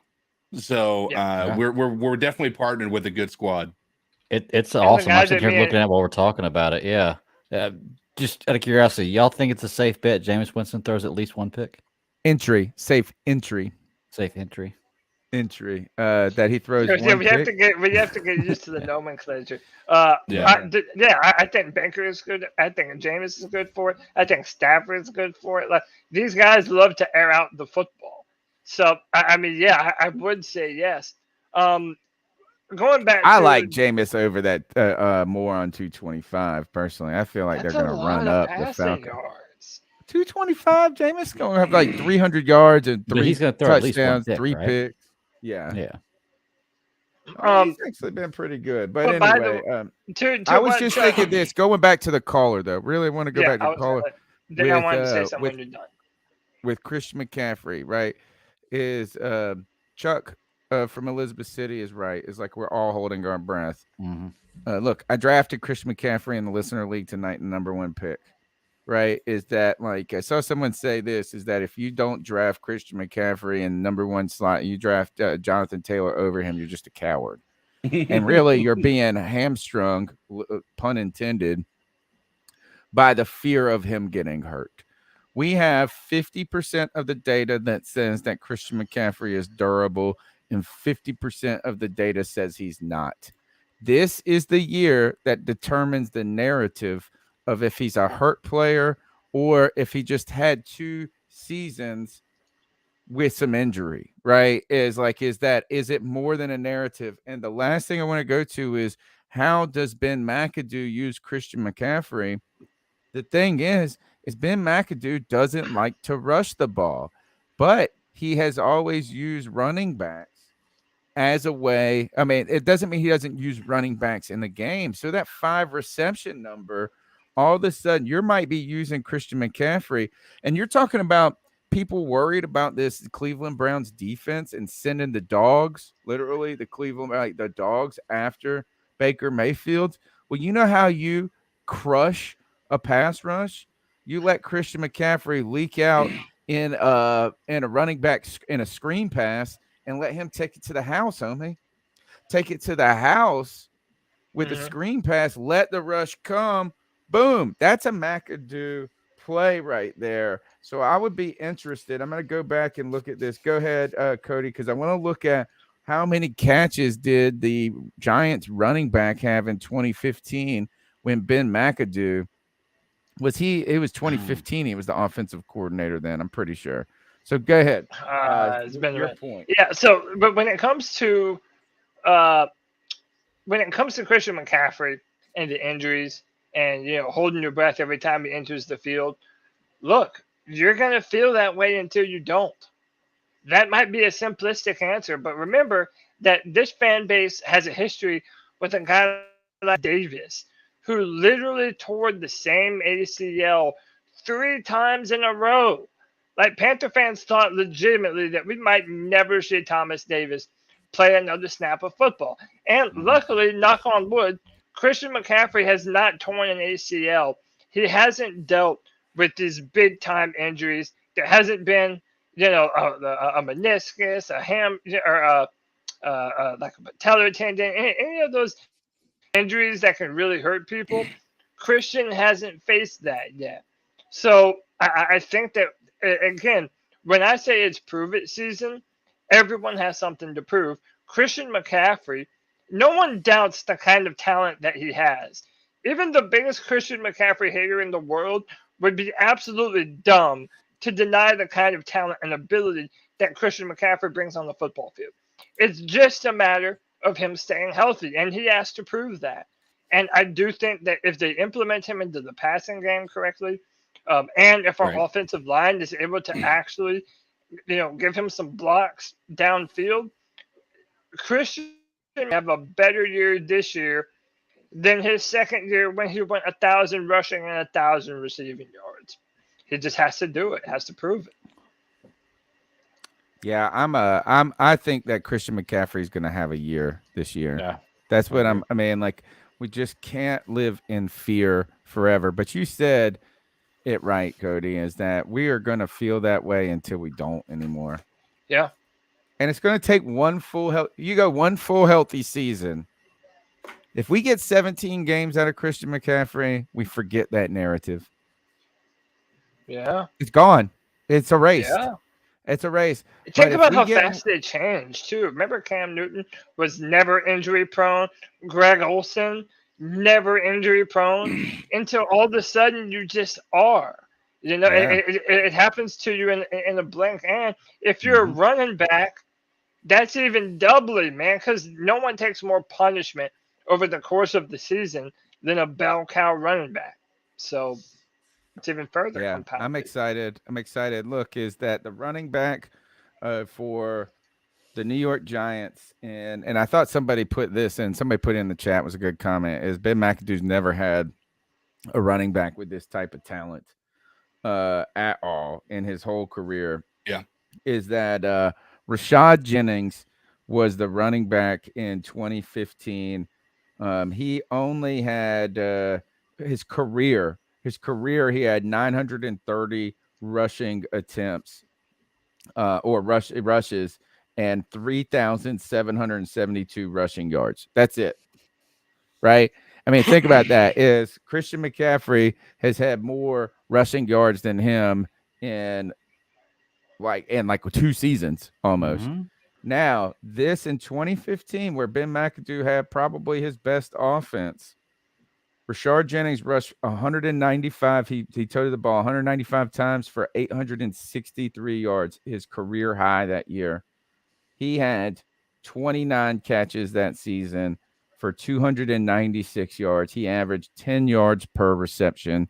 I'm telling you, you put Christian McCaffrey in this, you put Christian McCaffrey into that, and those numbers look incredibly different. Mm-hmm.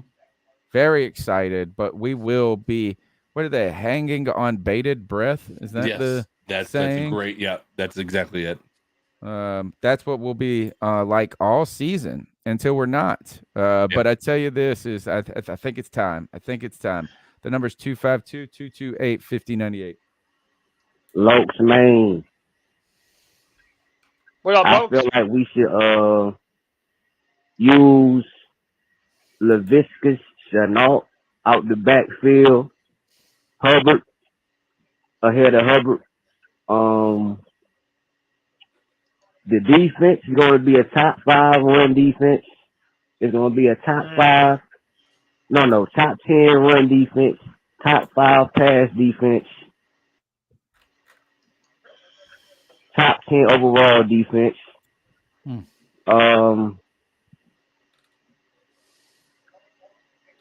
I believe the run defense is going to be vastly improved. The offensive line is going to take at least 4 weeks to gel. Yep. I expect Mayfield to have a big Sunday.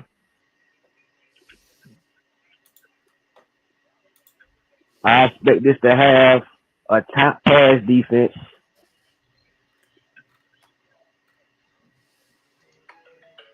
And that's all I got to say. Shout out to Cody, a.k.a. the Stephen A. Smith, and the rest of y'all guys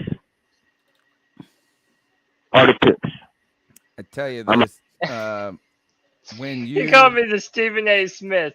I don't know if that's a compliment or an insult, but I'll take it either way, Lux. Let's just talk about our defense. Is that I think we're really excited about this, about the way that this defense is kind of set up. Like, it feels like, well, I don't know if we're excited. I think it's something different than we are maybe accustomed to. And that is this kind of Legion of Boom type design is that our secondary is really the one. You know what I'm saying? It's like it's the strength of this team on this defense, right? Cody? It definitely is one. I mean, I think you could argue that we have one of the strongest secondaries in the league when I sit here and look at it, and I think it's slept on. To be honest with you, I don't think a lot of people. It's kind of going under the radar. Cody, your thoughts on you've been a big fan of this you've been a big fan of this secondary. What are your thoughts on this defense going forward? Because right now, I mean, it does feel like it's built back to front.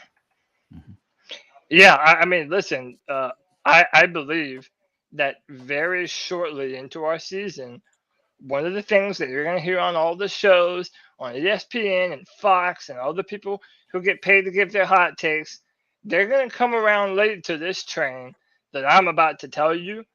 But the Panthers might have the best defensive back core in the NFL. Straight up. And I mean that shit. I say that shit with my chest. Okay, when you factor in our safeties with Xavier Woods, Jeremy Chin, those are two bangers right there. But then on top of it, let's be real about this, man. J.C. Horn and C.J. Henderson, those are the Bash brothers, baby. They are going to shut shit down on both sides of our field. It's going to give Dante Jackson an opportunity to play fast. The Panthers are going to man you up unlike they have never done in our entire history. We have so much talent. We've primarily been a zone defense when it comes to coverage. We're going man. We're going to be aggressive. Expect to see a lot of corner blitzes because we have so much speed at that cornerback position.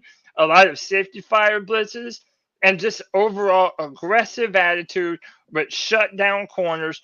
People are going to come around to this very fast that the Panthers have not only the best young cornerback field in the NFL, but maybe the very best out of all of them. And I mean that shit when I say it, man. Big stuff, man. Great calls tonight. Look, post-game show is going to be here after the game on Sunday.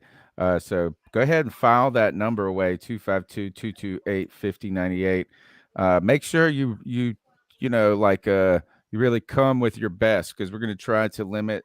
If this post game is like they were in the past, we're going to need to limit it, do some limitations with the number of calls. So make sure you get your call in, but make sure you bring it. You bring it like it's like waiting to get on the Dan Patrick show.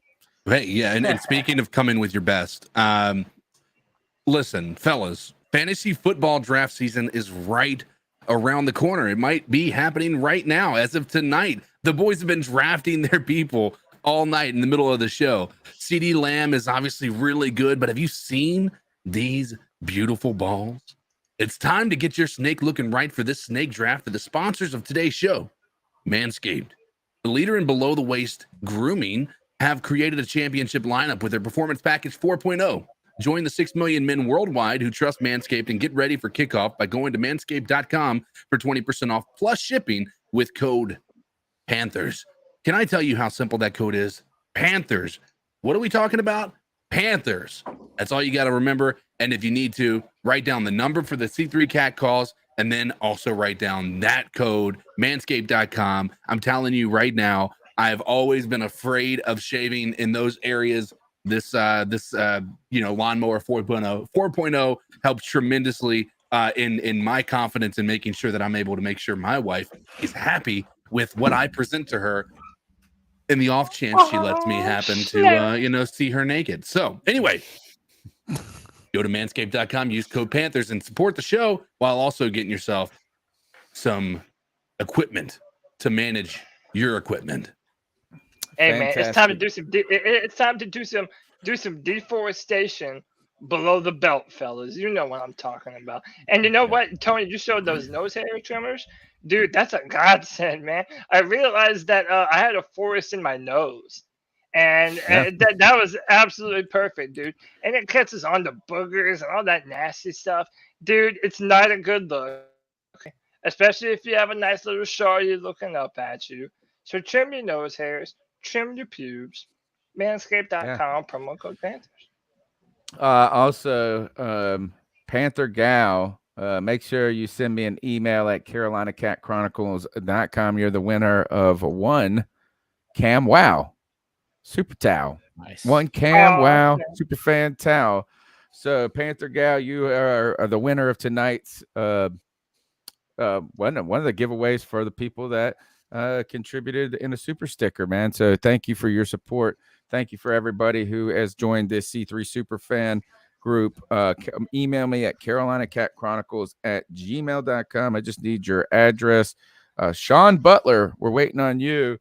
Go ahead and make sure you contact me via social media, Discord, or via email. You won the hat. This fly-ass hat right here. Yeah. With this dope Show grill. it, hold it up. Yo, that is a badass hat, dude. man. I love that hat. I love Yeah. the material on that hat. Yeah. So, Hey, I've been to that bill though. Yeah. Very neat stuff. All right, guys. Last part of the show. Well, we got two parts of the show left. We're going to be doing our ice up picks a little bit later, where we tell someone ice up, toughen up to get it together. But guys, it's time to make picks. Not only are we, let's go around the horn just real quick. We need to keep a running document.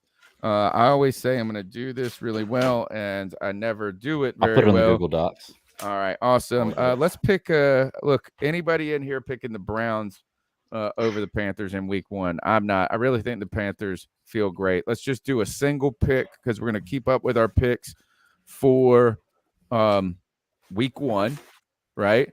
That's what we typically do. We do the Panthers game for Week 1, and we do the other NFC South games. So let's knock that out real quick, and then we'll go through the whole Panthers schedule and try to bust out to see how we doing. Anybody picking the Browns in this opener?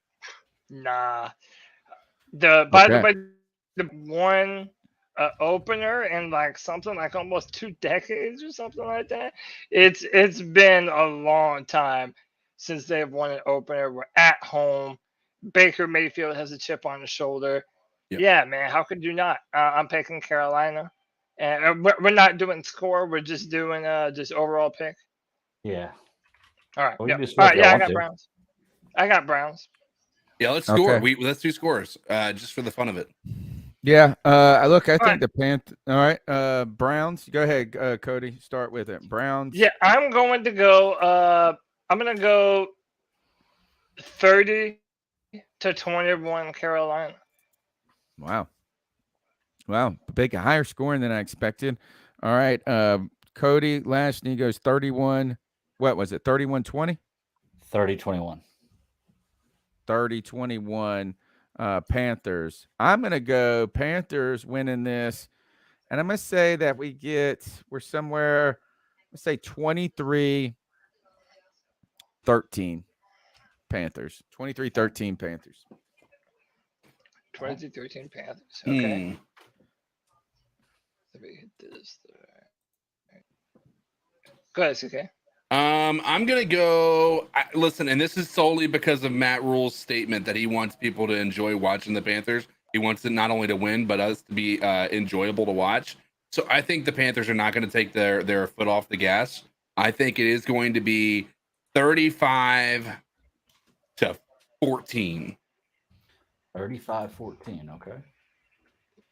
Which is crazy. You know that Vegas has this as a 2-point game right now. Go ahead, Greg. 3.5 now. Actually, I think it changed today. Ooh. So 3.5 for Carolina. Went from 2.5 Cleveland last week to 3.5 Carolina today, I think. But I'm not sure. I'll double check. I'm right there with CK. I was going to go high too, but I think that Cleveland scores a little more than 14. So I'm going to say 35-21. Gosh, you guys are totally on the over on this. Is that the over is 41.5. They see this as a 20-17 type contest or 21-20 type of contest. All right, so the Browns in a route. Look here, let's just do quick then. It's Tampa Bay. It's not. It's the Saints and the Falcons. Let me see where they're at. Saints at Falcons. Oh, so we're picking all of this week's. Well, yeah, we'll do this week's just for remember we did the NFC South last year. Yeah. So all right, so now put the schedule down until we're ready for it. It is in Atlanta at 1:00. You know what? I'm going to say this is I'm taking the Saints right now. I just don't know what the Falcons have. I think the Falcons may not be as bad as people think, but the Falcons just don't have any wide receiving threat other than this new rookie London and Kyle Pitts, who everybody, Kyle Pitts only had one receiving touchdown last year. One. That was it. Julio.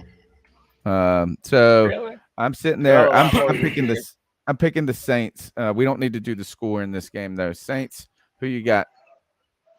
Yeah, I'm also going to go Saints. I don't ever depend on the Falcons to win anything. So, New Orleans. Yeah. Okay. Are we all agreeing? I'm actually going to go Atlanta. Okay. I think Atlanta's going to be better than people think they are. I know, Cody, you just said that, but I think that they may start off better. I think it sucks because I feel like Atlanta's had a solution at quarterback like since I can remember. And I feel like that they may have just walked into the next solution at quarterback. So it's going to really irritate me if they just walk right into another 12, 13-year franchise quarterback who's not necessarily the best in the league, but a serviceable quarterback. It's going to be a little irritating for me. But I think they'll win. All right. I agree with you. I do think that they're going to be a little bit better than people are giving credit for. But I think part of it is just not knowing. And looking at their roster, it's easy to underestimate them. Yeah. But I still think it's a safe bet in New Orleans. And then the final one for the NFC South is a good game on Sunday at 8:20. Bucks at Cowboys. Dude, the Bucks start with a loss. Gosh, I could almost see this is like all of the problems going on with Tampa Bay on their offensive line. Supposedly Tom Brady and his wife getting a divorce. Some people think that he had plastic surgery. Some people have suggested the Masked Singer. I know that it's hard to bet against Tom Brady, but I mean, and I always, you don't want to be the person that's forecasting the shoe to drop. And man, people have been doing that for Tom Brady forever. On the road, the Cowboys never win at home in these big type games right here. Are the Bucks this? Did you know how? I didn't realize how good of a season Tom Brady had last year. He set career numbers in almost everything except for touchdowns. He could have been MVP last year. Like he really could have been. It's crazy. The dude is incredible. You guys go first. I don't know if this is he actually getting a divorce or is that just a rumor? That's a rumor, but there's like they were talking about how his interview on like a podcast, he mentioned everybody as to the reason why, except for Giselle, as to why he was missing it, why he was missing time. And so I think a lot of people were pointing out the fact that he didn't even mention his wife. It was like he spent so much time explaining and talking about his kids and his parents and everything, but not his wife. And so it was like writing on the wall. Yeah, but people are just so chatty though, and people could make any kind of dumb assumption about anyone. I don't know. Look, he's still the GOAT. Just like Greg Fox says, you don't have to like him. I have no reason to doubt him yet. And like Tony said, in these big time moments, I don't think the Cowboys are clutch. I really don't. I know they've got a good team. But I think Tampa Bay is probably going to come away with it. I know their offensive line had kind of been banged up a little bit too. Yeah. But I'm still going Tampa, man. Tampa for me is worse this year than they were last year. Dallas, I think could be better this year than they were last year, and it's in Dallas. I think last year was in Tampa Bay, the opening game, Dallas Tampa Bay, and it was in Tampa Bay. I think it was like a 9-point game. And this year, I think Dallas may be favored. So I'm going Dallas on this one. The only thing, I think you're right in some ways, Greg, except for the offense, man. They don't have Amari Cooper anymore. It's all CeeDee Lamb. And I think that whoever they paid, that other Gallup or whatever, he's always hurt. But he's good when he's healthy. He's really good when he's healthy. He's just always hurt. He's a Christian. I'm going with you. I'm rocking Dallas in the upset in the opener because I got and CK, who you got? I'm going Tampa. It's so hard to go against Tampa. I think you're right. Well, I mean, I understand that. So we're split on that. Is everybody picked the Browns? Greg was on the islands with the Falcons, and then we split when it came to this Cowboys Bucks game. And this is a good segue to let's go through the Panthers schedule here, because I made a hot take on Pirate Radio on Friday. I go on Pirate Radio every Friday at 4 p.m. You can check that on Facebook and YouTube. Pirate Radio 1250, or Pirate Radio 92.7 FM. I've said this. I think the Panthers win the division this year. Holy cow. You're not the only I know. It's very surprisingly wild. enough, there's some media pundits, mainly the media darling of the NFL, Kyle Brandt, believes that as well. I don't know, man. We'll see. It's really going to come down to if our defense can be anywhere, if it can be as good as it was last year. Let's just say that. If it can be as good if it was last year and better in the red zone, I think our offense is much improved. I think our special teams is improved. We're better. We're better, and I'm ready for the Buccaneers to take a step back. I don't know we don't know enough about these Saints, in my opinion, and the Falcons. Their their number one receiver on their team's Damiere Byrd. Boom. So that's a big field. I know. I'm going out there. All right. So we've already all picked the Panthers over the Cleveland Browns. Week 2. I think it's an incredibly important game for the Carolina Panthers. If you go on the road and lose to the New York Giants after last season's just horrific performance in New York, with the stretch that's about to follow, I just don't know if you can recover from a loss like that. Is like a loss in New York could be a death blow to this season. I know you don't want to say that in week 2. There's a lot of football to play. I think the Carolina Panthers start 2-0 and win on the road decisively against the New York Giants. You guys' thoughts? Yeah, I'm gonna go. I'm gonna go with the Panthers here. It was so disappointing that we lost a single game to the NFC East last year, and we literally before every game predicted the Panthers to win. A lot of people are still not predicting the Giants to be very good. Kayvon Thibodeau, their first-round draft pick, got hurt. I think we all think that Daniel Jones is not going to be long for being a starting quarterback up there. And it goes back to what I said earlier. If our defensive backs are who we think they are, oh, dude, we might have picks for everybody. You get a pick, and you get a pick, and you get a pick. Dude, I'm going Panthers. We'd have to go on the road and win that game. So, are we doing scores or just straight picks? I think these just straight picks. Yeah. I'm just wondering, what are we predicting right here? Like we're predicting. We're going through the whole season again. Yeah, we're trying to figure out what our records were, what our record is. Because the last time we did this, we didn't know who the quarterback was going to be. We didn't know who the left tackle was going to be, left guard. Now we have an idea of what the team looks like with the depth chart. So, given their team, given our team, this is our before the season starts, this is our official season predictions. Okay, so you're 2-0 right now through the first 2 weeks. Yeah, I'm indeed 2-0. Cody, anybody picking the Giants to win in week 2? No. All right, so everybody starts 2-0. The question is, do we go 3-0 hosting? Look at this, a lot of home games in this opening stretch. A lot of home games. Cleveland at home, then on the road, then 3 more in a row at home. I know. It's an opportunity. It's a real to build that home field advantage. We have to capitalize. Yeah, I think this is. I'm gonna say we start 3-0, and then I'm gonna just to speed this up a little bit. In weeks 4 and 5, I think we lose one of those 2 games. I think it might be the Arizona Cardinals actually more than San Francisco 49ers. I think we're so bad again. We probably actually match up better against the Cardinals than we do against the Niners, honestly. I think we start 4-1.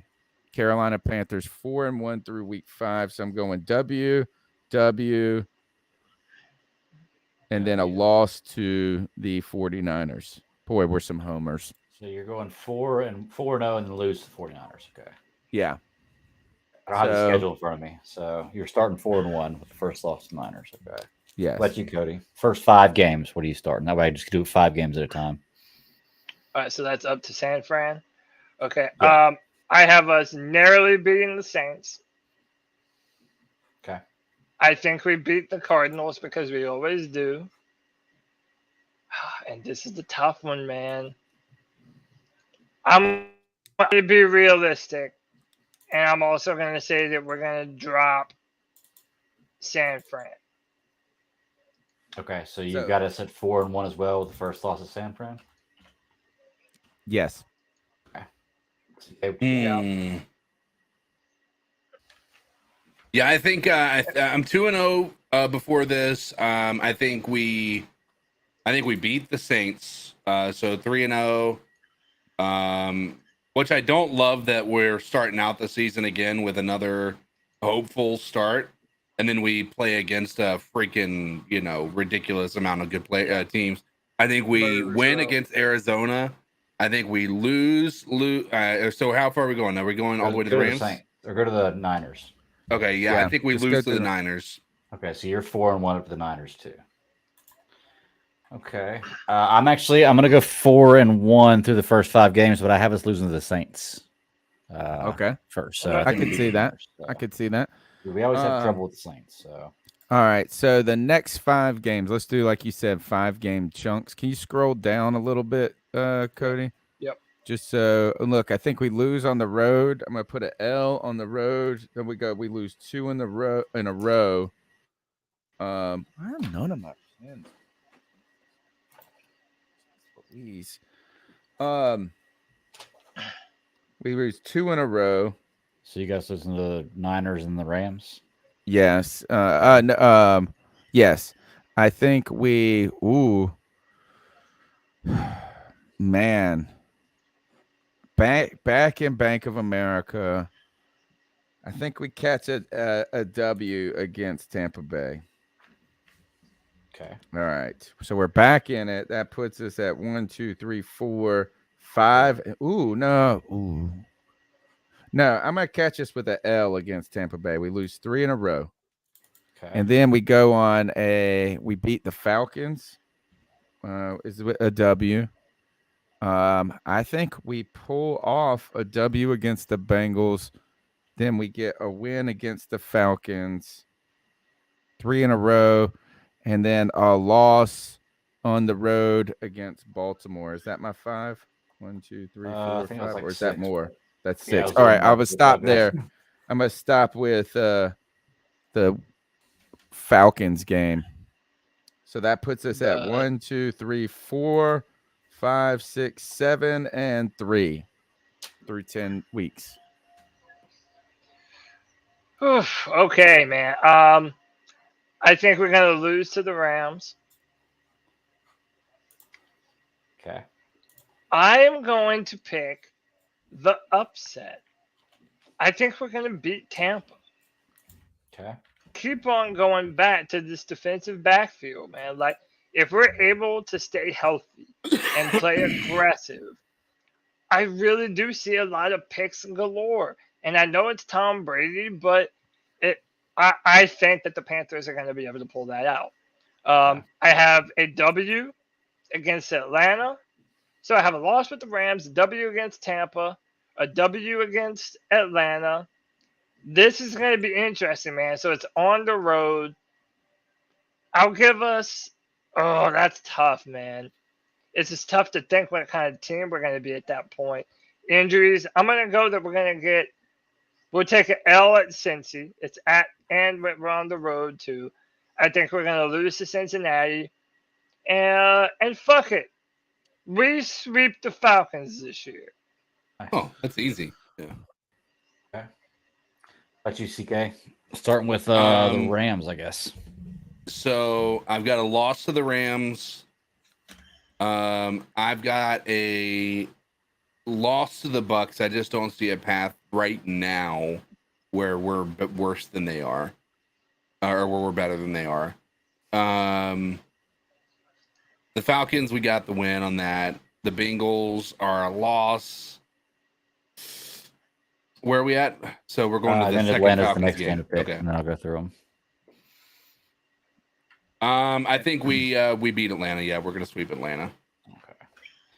All right, and I will go with the loss for the Rams. I'm going to say we beat Tampa Bay. I'm going to say we beat Atlanta, lose Cincinnati, and beat Atlanta. So does that put us all at? I was at 7-10 through 7-3. 7-3. Cody is 1, 2, 3, 4, 5, 6-4. Or excuse me, Cody 7-3. You're 7-3. Cody CK 6-4. I'm 7-3. Okay. Cool stat. Someone put Baker Mayfield's never lost to Joe Burrow, 7-1 against the Bengals. Ooh, Baker Mayfield on his revenge tour of everything. He's going to tear up the AFC. Oh, he gets to play as all of his AFC buds this year. All right, so that puts us into say this: we take a loss against the Ravens. And a loss against Denver. We lose 2 in a row for me. One on the road, one at home. That makes us 7-5. You may as well just finish out the rest of it from here. Yeah. Okay. Scroll up for me. 7-5 through the bye week for me. And then I got a win against the Seahawks on the road. I got a win against the Steelers, a win against the Lions, a loss against the Saints, against the Bucks, and a loss on the road against the Saints. What does that make me? So that makes you 1, 2, 3, 4, 5, 6, 7, and 7. Should make you 10-7. 1, 2, 3, 4, 5, 6, 7, 8. Yep, 10-7. 10-7, winning the division. 10-7, and to compare it to your pre-Baker predictions, you were 8-9. Okay, 2-game difference with Baker. So we're just picking all the rest. Just go throughout the rest of it. I'll give it to you. Baltimore. I think that's an L. Okay. Denver.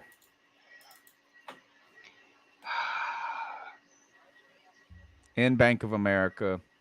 God, that's tough. New look. Russell Wilson. Great receiving core. Jerry Jeudy, Cortland Sutton. Yeah. Sutton, something like that. I'll say that's an L. New coach, too, though. All right. Seattle. W. All right. Pittsburgh. L. All right. Detroit. W. Tampa Bay. L. And New Orleans.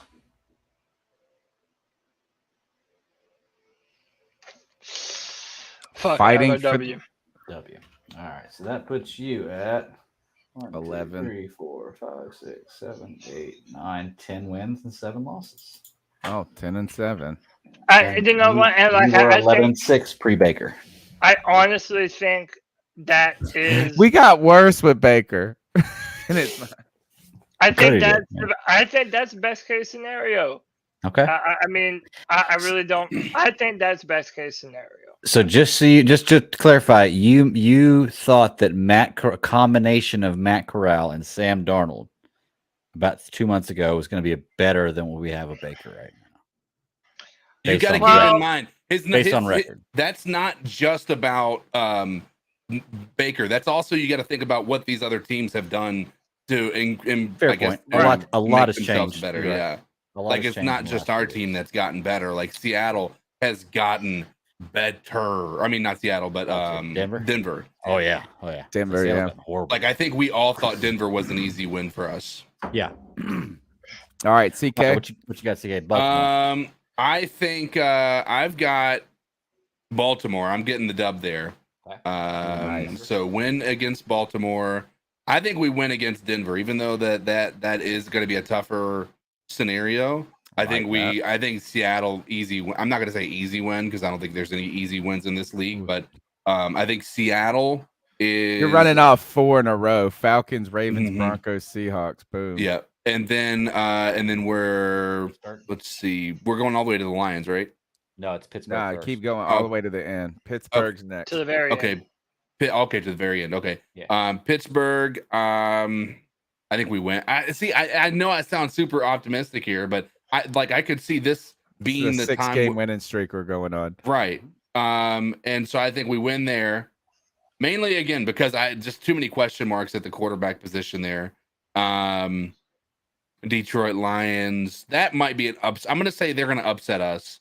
Okay. Detroit's a team to watch, so I think we lose to the Detroit Lions at home, and the Bucks again. I can't say that we're going to beat them, but we beat the Saints for sure. Okay, that puts you at 1, 2, 3, 4, 5, 6, 7, 8, 9, 10, 11 wins and 6 losses. So CK a little more optimistic, and you were at 10-7 before Baker. So you're just right there where you were. Where was that? Where's my number at now? You were at 10-7 before Baker. You're 11-6 right now. Okay, that's what you just predicted. So you're right about where you were. So, I'm gonna go. Baltimore's gonna be a win. Or excuse me, Baltimore is the week after the bye, correct? No. Baltimore is 2 weeks before the bye. Yeah, Seattle's after the bye. Seattle's after the bye. Okay, then I'll go win Baltimore, win Denver. Let me change that. Let me change that to Denver because that's gonna be a tough game. So I'll go lost Denver. Win Seattle after the bye. Win Pittsburgh. I think we went out to the bye. Win out after the bye. Holy shit! What does that put you at? 11? 1, 2, 3, 4, 5, 6, 7, 8, 9, 10, 11, 12, 13. Wow, 13. Okay, 13-4. Yeah. Holy shit! How is Greg the most optimistic out of everyone? Hey man, high hopes. I guess I don't know. I'd rather die like a lion than live like a pussy. I guess sweeping the Falcons. Yeah. I wonder what Kenny Pickett's starting against the Carolina Panthers in that Pittsburgh game's going to mean. Interesting stuff. Oh man, we're really high on the Carolina Panthers right now. Everybody, the lowest. What was the lowest win? Lowest total? is 10-7. 10-7, doubling last year. Matt Rule's total wins. I'm the old curmudgeon. That fits. You can't say 10 wins and be a curmudgeon. That's like 10 wins is playoffs. Like 10 wins is winning the division, arguably. Well, I just think that I don't know, to me 10 wins is the perfect acceptable number. Anything below double-digit victories is a failure to me because I don't think it's gonna be enough. I mean, I know they updated the playoff spots too, but that's why I said I really like my prediction. I think 10-7, that's a best case scenario. And I think that could still be a wild card too. I mean, you might not win. Yeah. That doesn't guarantee you win in the division. No, not at all. By the way, shout out to our man Mike, the Supreme Leader, with the 499. Says this season will ride on Rule and Baker. Put Baker on top because I'm a bottom. I'm on bottom. Oh, yeah, shit. Well done. I got to go back to it. I told you I'm addicted to this already. Real quick, Let's do it. Yeah, they have season totals. This is awesome right here. You can do passing yards, rushing yards, receiving yards, passing touchdowns, rushing touchdowns, receiving touchdowns, interceptions. Ooh, who's going to throw the most interceptions this season? They have the more or less for Baker at 13.5. That's interesting. Will he throw more than 13 picks? Look at this. They got 300 passing yard games. Let's see what Baker. How many 300-yard passing games do they even have Baker on this list? Ooh, they don't even. No, they don't. So that's not an option from that. Ooh, let's see who sacks. Ooh, let's see if Brian Burns more than 9 more than 9.75 sacks. Brian Burns, that's an interesting number there. Look at this, Cody. It's like, this is really what I would be interested in. This number for your boy Justin Herbert is incredibly high. I don't think so. 4,700 yards passing. I think Justin Herbert is the fucking man, dude.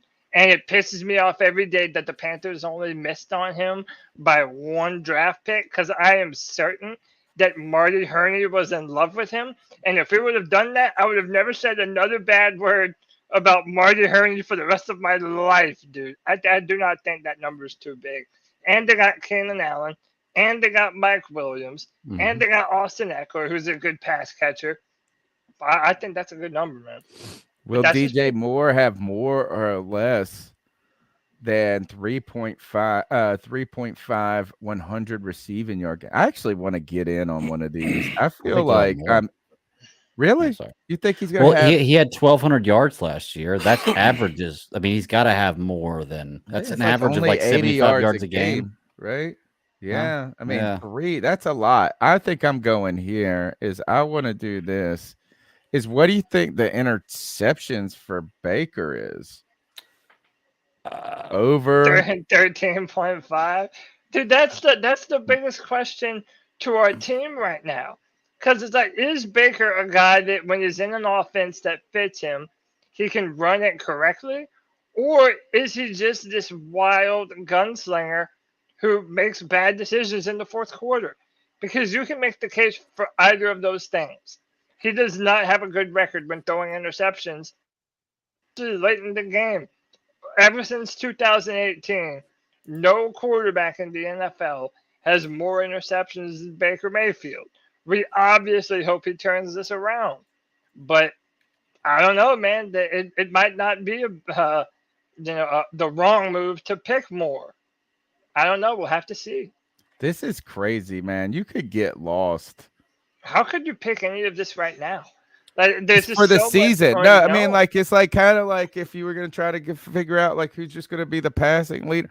Like right now, I mean, I think this is. I mean, you're just like any injury hits one of these guys. I feel like 4,700 yards is a lot. I mean, that's a lot. It's like if you were to pick this right now, there's like a whole year payoff. Like what? You would pick 4 for the year. Say you did say we did Herbert. It's like the same thing. Say we did, I would say less here. That's what I would do. And I would do something like this. I would do Baker. You know what I like? I mean, you guys aren't going to like this, but I'm saying DJ on the less. What is the stat? And it's just the same thing. It's the same thing. It's just 3 games of 100 yards. Yeah, I mean, he has to have 4 100-yard receiving games. You do that, you get $20, gets you 16 on that entry. Or I like, I mean, really, I think it'd be another one would be interested is passing. Ooh, let's see what Baker's passing touchdowns is. See ya. 22. Wow, that's kind of the low one. You could beat that. You know, I mean, they're really thinking he's going to be like a 23 touchdown, 13 interception guy. And I wonder what his best season with the Browns was. In 2018, when he was drafted, he set the record for the most amount of touchdowns thrown. I believe it was 34 or 35. That was the most he's ever thrown. And then in 2020, which is the year that everybody hopes that we get from Baker, I think he threw somewhere around that, like 22, 23 touchdowns. I think he only threw 8 interceptions. So that year in 2020, he didn't turn the ball over a lot. I don't know. 2020, it looks like he had 26 touchdowns and 8 interceptions. His 3-to-1 ratio is pretty good. Yeah, he was 27-14 his rookie year, 22-21 his second year, 26-8 17-13 last year. Man, these numbers will make you think. Will he have one of those games that he just gets destroyed? But you see what I mean? How you can find every narrative about Baker Mayfield that you want. You know what I'm saying? You can cherry pick all the good numbers and good stats about what he's capable of when he's healthy, but you can find all the bad ones too. Oh yeah. So DJ and Tyreek are forecast to have the same amount of 100-yard games. That's pretty awesome. He's making some love up here. By the way, there's no way that's true if he's still playing with Kansas. If he's still playing with the Chiefs and not Tua, then he's got way more than 400. Yeah, that number is different. Yeah, for sure. So shout out to Prize Picks. You want to hear this one? This is crazy. If you want to make a decision on one of these, Von Miller's rated at 3 tackles. I think for what? In the game? For the game. Yeah, I think Thursday? For Thursday's game, he's rated at 3 tackles. I think for a primetime game, first game of the season, I think that one's a pretty safe bet. Against the team he just came from? Yeah. No, yeah. And it's not sacks, it's just tackles. It's just tackles or assists. So it's tackles plus assists. So it could be 2 tackles and 2 assists. Prize Picks, baby. That's a good one to take right there. Prize Picks. Use the promo code C3. Let them know. I just used it. Yep. I would still be this hype about it even if they weren't sponsoring us. Like it's Prize that Picks much. is really I agree. shit. You found this something. Really is a cool. Yeah, it really is. Daily fantasy sports play. I also saw our boy Carl Van, longtime listener of the C3 Panthers podcast. He says, "How do I get one of these green handles?" You look for, if you're on an iPhone, sometimes it's hard to find on the iPhone from what I've heard, but you look for the join button on YouTube, and it's a way for you to become a C3 super fan. The join button gets you a super shout out from our boy CK and the Golden Pipes. It gets you these cool name tags, the loyalty badge, individual and custom emojis, and sometimes in surprised impromptu ways. This week, it got Sean Butler this hat right here, right? So since we went over 50 in today's show, I did a giveaway. I can't promise that we'll do them every week, but man, I'm telling you, like CK said, this is about us reinvesting in the podcast to continue to grow. We've hit so much momentum over the last year with the 4,000 subscribers. We're opening up new doors like this. We're getting sponsors. All the groundwork that we put in over the last 9 seasons, going in our 10th, is really starting to pay off, and it's paid off by this fantastic community that we've developed right here, to where 51 people become super fans just to show their support in 2 weeks that we unleashed this. I never could have seen this coming. Well, I want to thank you guys so much. And so you can continue to support the show by smashing the thumbs up button, subscribing, calling in at 252-228-5098, and supporting our sponsors. Prize Picks gets you the promo code 100 C3. The promo code C3 gets you 100% deposit bonus. And we're going to be playing this throughout. We need y'all's help to make us some loot this year. Have some fun. You know football better than we do. So get in there and use that knowledge for good and make some loot at it. Next, Manscaped. Also, you can support us by going to Manscaped and buying a gift for a friend, your grandpa, yourself, or even just a t-shirt using the promo code Panthers. Supporting our sponsors supports the podcast. If we get enough sales in this first month, they will re-up for the entire season. So we appreciate your support. All great ways to be a part of it. Don't forget Sunday, the post-game show. Friday, the Friday free-for-all. And Cody has got his own Friday free-for-all prize pick account for you guys. That's right. We're So not y'all even get done. Yeah, y'all get to do whatever you want on Friday. We don't have to stop with those picks. We get to look for new defensive picks. You can go in there. Maybe you guys want to put an entry on a season long pick. That would be something fun to look at. So all cool stuff. And finally, guys, we got to get up to the longest running segment on the longest running Panthers podcast, Ice snap. Up Picks, where we tell someone to ice up, toughen up to get it together. It's our homage to Steve Smith, the greatest shit talker in the history of football. And right now, there's a lot of supreme candidates for ice ups. Who wants to go first? My point is narrowing it down to more than 10 or less than 10 for me. Well, yeah, it's hard. But first, before we do,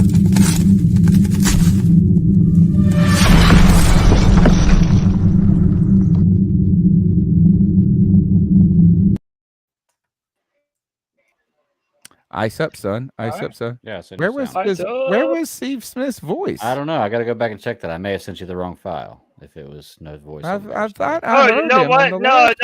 You know what?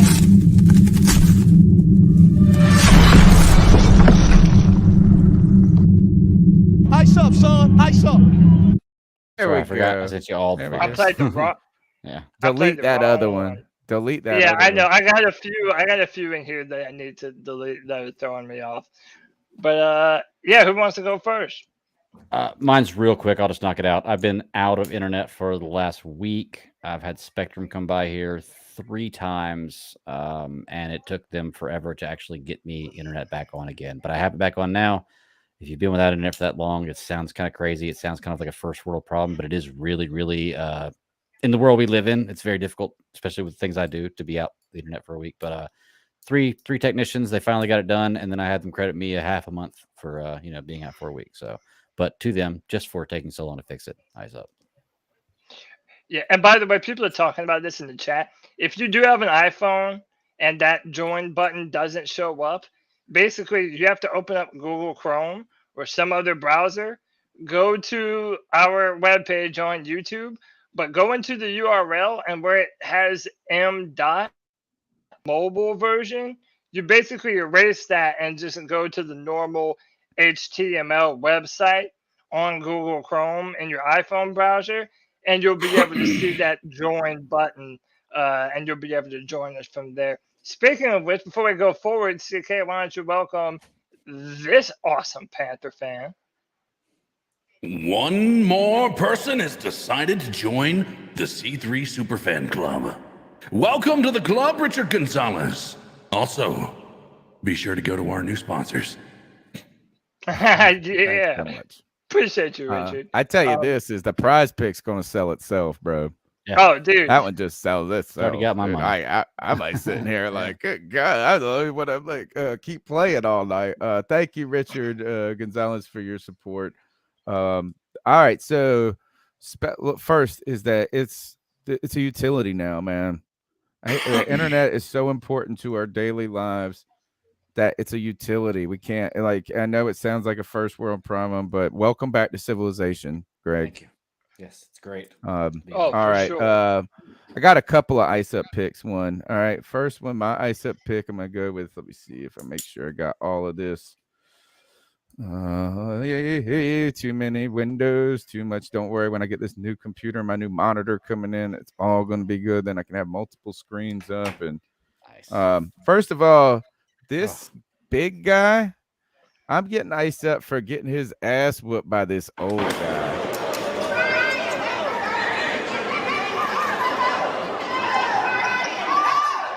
Look like John Gruden beating him up. That's what I thought, dude. Look, I mean, this big guy got nothing, man. Look at his work. So ice up to you. Dude, they're drunk as hell.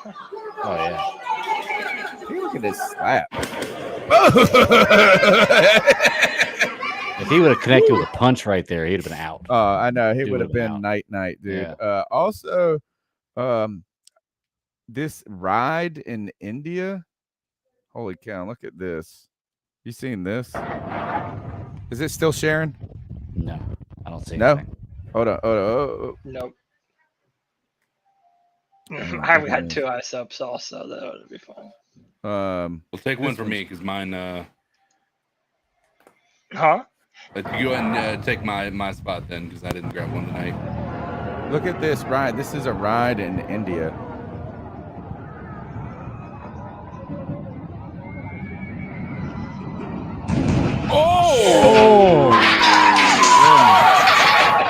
makes you never want to go on a fair ride. Oh, again. dude, fuck that. I know. Broke I your know. tailbone for anybody? And Broke then their my coccyx. last ice up is going to go to, and I haven't watched the entire speech or whatever or anything like this, but the Joe Biden speech with the dark red background. I Oh know yeah, people don't- when he straight up looks like the villain in a Star Wars film. Yeah.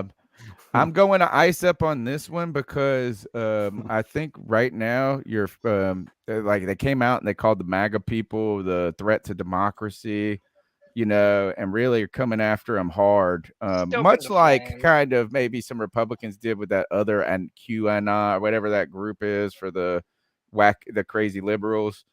But look, I'm gonna hit this up because people got upset when we iced up Trump and things like this. And so this is a fair and balanced podcast. I'm icing up Joe Biden because this type of rhetoric, I think, is actually playing into the hands of a midterm election that is going to motivate a lot of people to come out and be supporters of the other party for him. So like I feel like you're given, it's kind of like bulletin board material. If you're upset with Baker Mayfield for saying F this, it's bulletin board material for a lot of people who are probably going to be active or who would miss a midterm election because they don't really care about those types of elections. Right? Is that we know that historically midterm elections have low voter turnout. I think that all of a sudden, I think this was a bad play by the Democrats and a bad play by Joe Biden. So I'm going to ice up all three of those. Big guy getting beat up by old guy, fair rides in India that smashed to the ground, and Biden bulletin board material for the evil empire. Ice up. Absolutely, ice up. And by the way, Promise Panda, he's got it right. Politics are designed to divide the masses. Prove me wrong. Instead of trying to get people on your side, they want you to fear them and to hate them. Oh, these people are a danger and a threat to our democracy. Your next door neighbors. So no, don't try and find common ground with people. Don't try and sway them with better thoughts and ideas. No, just call them the enemy and the danger to democracy. It's so dangerous for this rhetoric from your president, dude. Like, sure. And isn't it so hypocritical? These are the same people that called Trump and the Republicans the most evil, divisive people ever. And hey, that's fine. I don't like them either. But then don't go and do the same exact shit and then pretend like you're not perpetuating the same problem. Promise Panda, you are 1000% correct. My ice up. So I have two. And I saw I think it was Easy in the chat talking about this. Clemson played last night. My Clemson Tigers got a big W, by the way. It wasn't the prettiest W, but it was a W no less, right? But apparently there was a fight in the stands. This Clemson fan is like a 22-year-old frat guy. And then the dude he's fighting is like honestly a 15-year-old kid. And well, let's just say it didn't go well for the older dude. Here we go. Oh, he hit his head. I love the background comments. Let's go. Oh, yeah. Oh, get him, kid. Oh, look, he didn't. I didn't know we were fighting. Stop. Somebody said start. He's drunk as fuck. That little kid came back and got him, dude. Good for that kid. Bro, he was pissed. Yo, he was throwing some haymakers, dude. Yeah, man, when you're getting drunk, don't talk shit to 15-year-olds that might be able to kick your ass, dude. Not a good move. Now, normally, Tony is the one that shares the clips of people's near death, but I might have to rival him tonight. And I don't know what the ultimate. I don't know what happened to this woman, but I think it's hilarious. And I saw it, and as soon as I saw it, I'm like, oh yeah, that's an ice up pick. How about this? If you're gonna take an escalator, make sure that you don't drop your luggage down the escalator while you're not holding the shit, because then this could happen. Nope.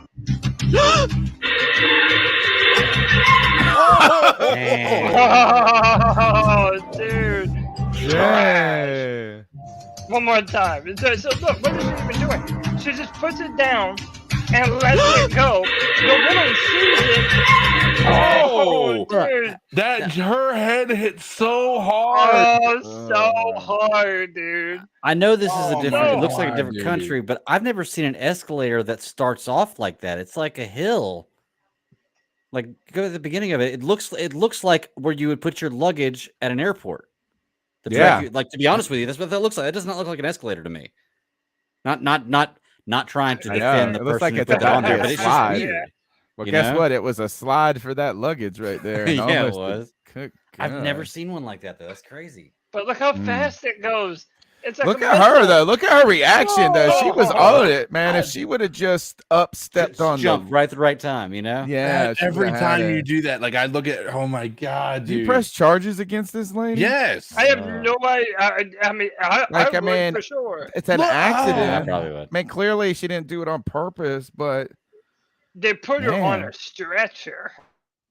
I So mean, she hit the head pretty hard. yeah, No be way. careful if you have luggage at the top of an escalator, man, because you Yeah. might fuck around and kill somebody. Ice up, son. I you do want to find ice these up my videos? ECU Pirates for squandering a great opportunity to beat NC State, the 13th ranked team in the nation. Man, right at the end, opportunity to win to bang home a game-winning field goal. Lost 21-20 after. Man, our defense, the game was so awesome, dude. Great. There's no moral victories. I'm not like celebrating this, but man, the Pirates played their hearts out, dude. It just stinks. It was there for the taking. Stinks, man. So I need my Panthers to make it up to me. So that's the C3 Panthers podcast, brought to you by CarolinaCatChronicles.com, brought to you by Prize Picks, brought to you by Manscaped, brought to you by the greatest fans on all of YouTube. Man, fantastic stuff out there. Lots of stuff to be watching on the interwebs, isn't there, Greg? I mean, I'm trying to catch up. I got to get on this Lord of Rings, Power of the Rings show. I got to get on that. I'm trying to power Game of through the Thrones last better. bit of Game of Thrones to get on that House of Dragon joint. It's just a lot to keep up with, but there's a way you can keep up with it, and it's on your podcast. Yeah, check it out. It's like I do a podcast live on Friday nights, Eastern Standard Time. It's Geeks Chasing Squirrels Across the Multiverse. And right now we're covering House of the Dragon, Rings of Power, Lower Decks, and She-Hulk. But we continually cover new shows and movies as they come out. We take fan suggestions, but mainly anything that's kind of in our genre or anything that we kind of feel like watching right then we keep up with. But we got some pretty good stuff that we cover on there. The Boys and anything DC, anything Marvel, anything fantasy. We have creators come on there, so it's pretty fun. If you want really some new comic books from creators you haven't heard of yet, find some Kickstarters. But yeah, live every Friday, 9 p.m. Eastern Standard Time, and it's Geeks Chasing Squirrels Across the Multiverse, and you catch it on any podcatcher of your choice. So. CK, where can they get after you? You can find me on most social media platforms. Codizzle Allen, Twitter, TikTok, the Facebooks, all those places. And obviously here, and we're going to try to figure out logistics, so keep your eyes out. We're going to continue this at Madden Simulation, except for this time, instead of doing one where it's just the highlights, we're going to just watch the entire game and do it live stream with you guys, so as to be able to basically watch the game in the middle of the week. That has no real impact on real world circumstances. Fantastic stuff. And Cody Lashley, my wheelman. You can find me in the club, body full of bub, my mind go, but no, I'm playing. So you can find me on Twitter at Cody Lack, CodyLac. You can find all my written content on drafttech.com, where I'm the analyst for the Carolina Panthers. Check that out. I've been on every Friday with Greg on Geeks Chasing Squirrels because I'm addicted to all things The Song of Ice and Fire. It's the best fantasy story that there is, and I'll straight up fight anyone who disagrees. It's a good one. I can't call it the best, but it's a good one. How about this? Get Some the people are best, get the asking about the best. content coming forward here. Check this out, guys. We got the Tuesday night show.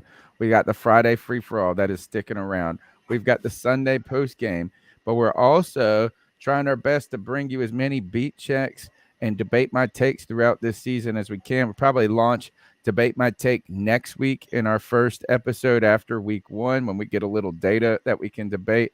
But I just got an email from my buddy Cam, who runs the Believe podcast network, and he said, look, I got former Browns running back Eric Metcalf hosting of the Believe in Browns podcast. You guys want to catch up? So I think tomorrow I'm going to try to nail down the time for tomorrow night for a beat check with Eric Metcalf, and if we can't nail it down for tomorrow night, maybe we can line it up for Thursday. So like CK saying, we've got some cool content coming out about from Madden to fans, man. Is like, you just better just hit that subscribe, that notification bell, and you're going to hear it go bing, bing, bing, bing, bing, bing as we continue to blow up this season, what I know is going to be our best season as the C3 Panthers podcast going forward, man. And I could not think of a better group to do it than the guys right here and the people in the chat, the people listening on iTunes, TuneIn, Stitcher, wherever you get your podcast. Go ahead, just leave a review wherever you are. Do tell a friend, be a friend, tell a friend type thing, as Pat McAfee says. Anything you can to do, from the smallest thing, smashing the thumbs up button, to shouting us out on Twitter. All those things continue to help us grow the greatest Panther community that we can up here. And it's because of you guys. Cody Lack, take us out here. Panther Nation, until next time, you already know what it is, baby. Keep pounding.